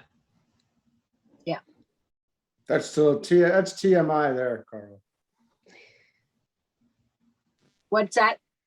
TMI. No, I'm just kidding.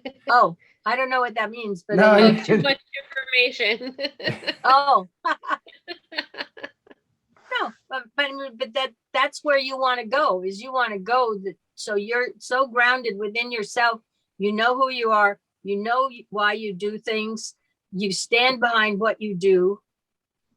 And but there's so many people who don't seem to understand any of that. And oh, no. On the reverse of that, absolutely take offense to it. Yeah, that's true. Take offense to which part of it? You're being you being comfortable. Yeah, Oh, people well. take it right. If you're thinking outside their box, or sure, they're not obviously in that same place. Because I'm challenging, just my sheer existence challenges who they are. Yeah. Right.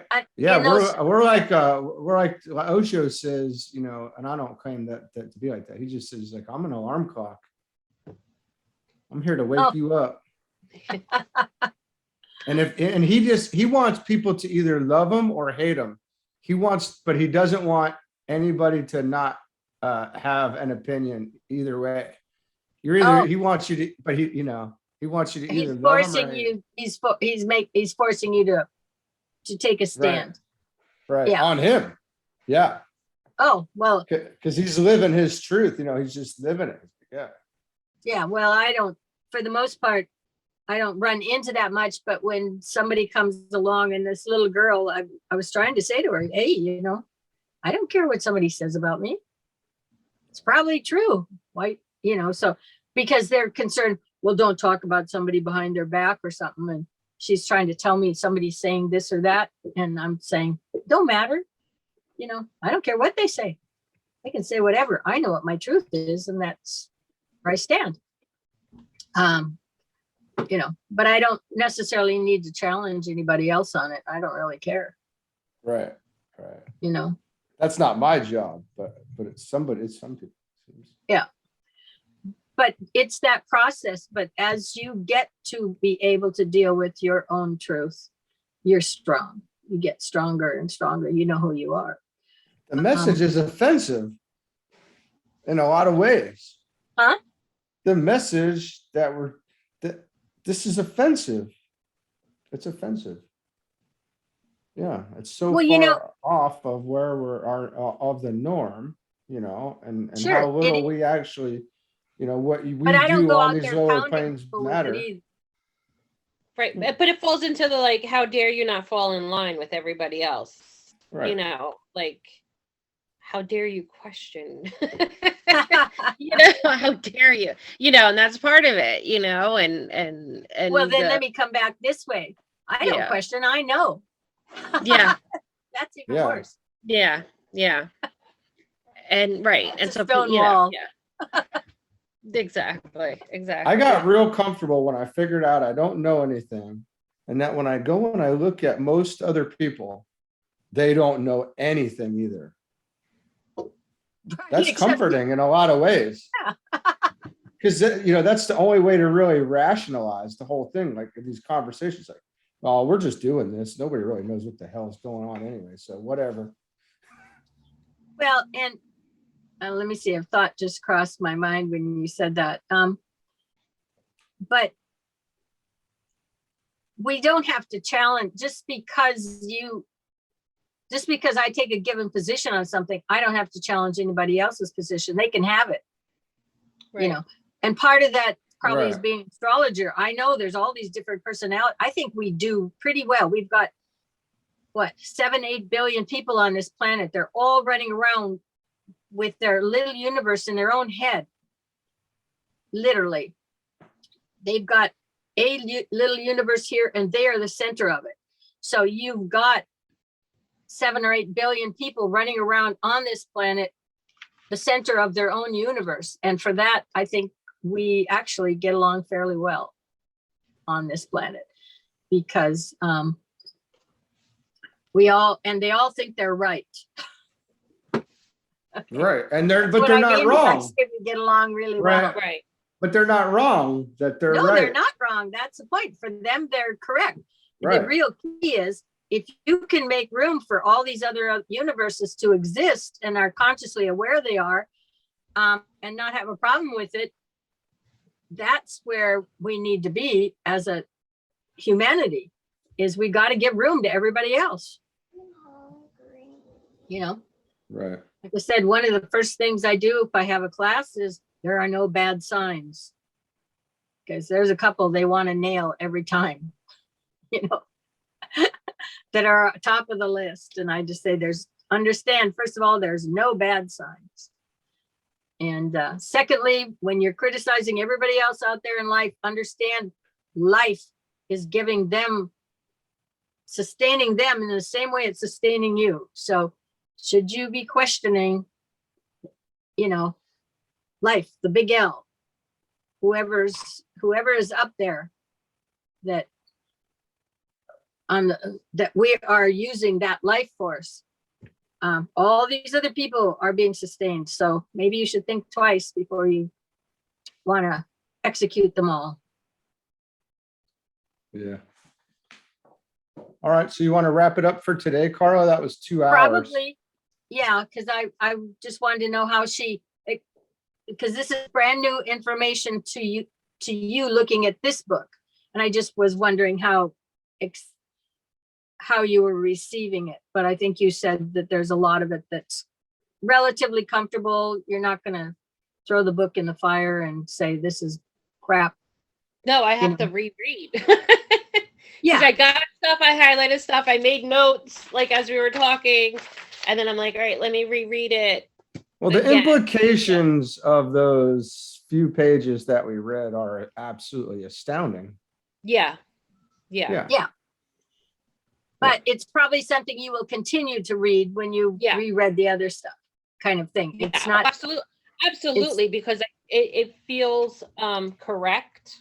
It feels correct. And like I said, there's some, there's some stuff that is like, all right, I remember the stuff that held true that made me question what has been ingrained, which made me think, ooh, all right, this makes more sense to me than some of the other stuff that's we grew up with. So that's how I feel. I don't feel like, oh, this is a bunch of hokey. No, like this is like, all right, good. It's somewhere where I can say, all right, I'm not crazy. right. Like this is stuff that that was true to me. And now it's like it's somewhere that I can reference. It's somewhere that I can grab hold of and not feel alone in some of the thoughts, because I'm not like at this point, because before you kind of kept would keep everything to myself. Again, fear of judgment, it not being information that we were told is what our belief is, because as a kid you don't really have any beliefs. You're told what right. You're an imprint. Right. Yeah, you're exactly. So when this other stuff that I've come across over the years and felt more real to me, but then you sit there with the but I was taught this and I was taught that and I was told this. So if you think these things, something's wrong with you. It's just getting over that, and it heals maybe some self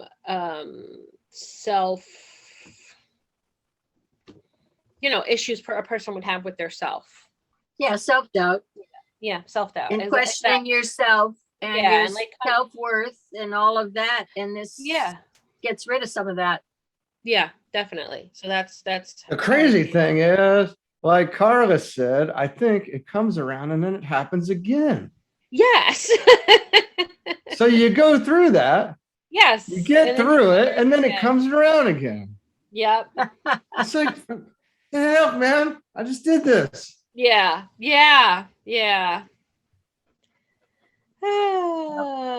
We'll get through it. But there's so much information out there. It's just funny. Like, you have like the one, and that's where part of it was like, where do I start? Because you have this and this and this. And even though a lot of them can overlap and, they reference each other. So taking myself out of like, you have to read through this one in order to read that one, or vice versa, or you have to read Cosmic Fire before you read this one. Yeah. So getting over that, yeah, this is a good place to start. Yeah. It's to understand what he's communicating. Yeah, it's that it's, again, like I said, it's that unlearning. See, but if you read the King James Bible, you recognize some of the language is easier to recognize, I think. But with the Bible, don't forget, when anything I've read in the Bible was for school. It was never for understanding. It was, all right, this is what we're discussing. We're going to have a test on it later on. It was never for true. I didn't do Bible study or anything like that. That's not what we did. It was Catholic school, and this is what we're talking about, and this is what we do, and these are the rituals, and these are, okay, it's Easter, we're going to talk about this again. Okay, it's it's this, we're going to talk about this. So it's not even so much as ever having actually read through the Bible. Well, and the other thing is, none of the onus was ever put on you. Correct. And this book does. It puts it all on you and takes it away from somebody else telling you. Yes. Exactly that. Yeah, exactly that. And that's significant. Yeah. Because you get your life back. Yeah. For starters. And and the choices are yours. Yeah. Yeah, that's Because- kind of like an oh shit moment, huh? Yeah, a little bit. Yeah, it's just like, all right, like, Oh shit! Wait. Yeah. I- Yeah. This is me doing that. Wait, what? Wait, I'm Yeah. responsible. Yeah, but it's going to put some ground under your feet to stand on too. Yeah. And I mean, In other it's words, nice. it's solid. Yeah, because it's not like a sit down, shut up, and listen. This is how it's going to Yeah. be. This is like discover it. Like go out there and discover.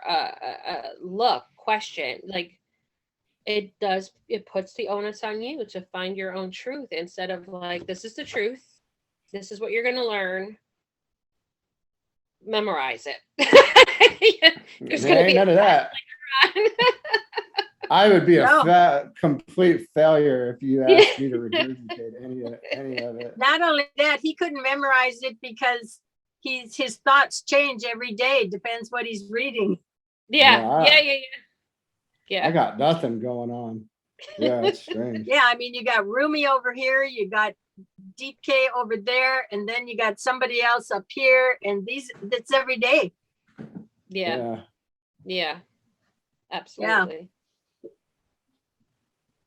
But this was really great though for me. But it's just a very much like a flow thing. Whatever comes up and wherever I'm studying, whatever it leads to is where I go. It's pretty cool. Yeah. Yeah. It's freestyle spirituality. Right. When we're so right. Yeah. And it's getting out of the step by step. It's all right. Like to me, it's what's being presented to me in that moment. And where does it take me? Yeah, because you need a basic understanding of religions to really grasp any of this. Yeah. I think you should have a little bit of knowledge of what's going on in the world or where we're at.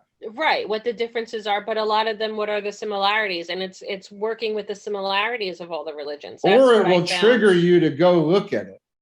And then you end up taking a break from the material while you're off running, trying to figure out what he meant by whatever Hindu or Buddhist or whatever thing. Well, and we were certainly brought up with that Christianity was the only religion. Everybody had, when I was young, I mean, if you weren't a Christian, you weren't going to heaven. Right. And I think I was about 11 when I thought, oh, so that means, and I realized by the luck of the draw, I was born a Christian. So I could have been born Jewish. I could have been born one of the other religions. And then I thought, okay, so as a Christian, I have to, I get to go to heaven, but I have to condemn all these other people to hell. I'm not doing that.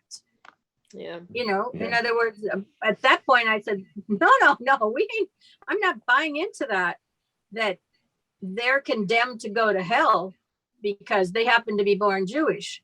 Because I could have been born Jewish and I ain't going to hell, period. No matter what. But we were brought up with, there was only one religion and you were not saved if you didn't convert. If you weren't born Christian, you had to convert or you were condemned. And that, so. Right. And there are people who are so, I'm going to use the word brainwashed into that you're trying to, and then you have, Jesus was only from a small section of the world, and at that time, how did it spread? But how can you expect like those tribes deep into the Amazon were going to have a touch of Christianity unless somebody came in and forced it upon them or beat it into them, and thus the spread of Christianity or even Islam, because that's really the largest religion in the world, seconded, because of where it is and the expansion.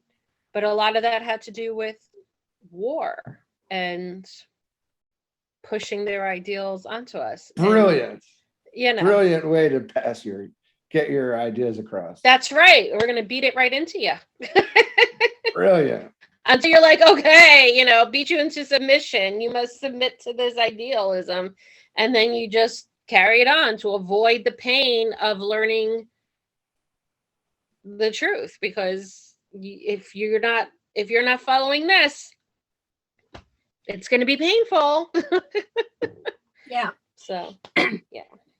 Well, I think when we talked, when we were doing your chart, you know, I had indicated that it's a matter of finding spirituality, but a solid one, not a hocus pocus, something that grounds you. And I think this material is some of the best to actually get somewhere with it in terms of human development. Yeah, absolutely. All right, so we're due for next week, huh? Yep. Yeah. Good enough. That was nice talking to everybody. The connection held up well. Yeah, Yeah. it did. I'm happy about that because that means I can do this. Yeah, that's great. Okay, well, that sounds right. good. All Holler right. at me anytime, everybody. We'll talk Okay. soon. All right. All right. Will do. Bye. Bye. Thank you. Bye. Donnie, give Bye. everybody hugs and kisses for me. Okay. All Okay. right. Okay. Love you. All right. Bye.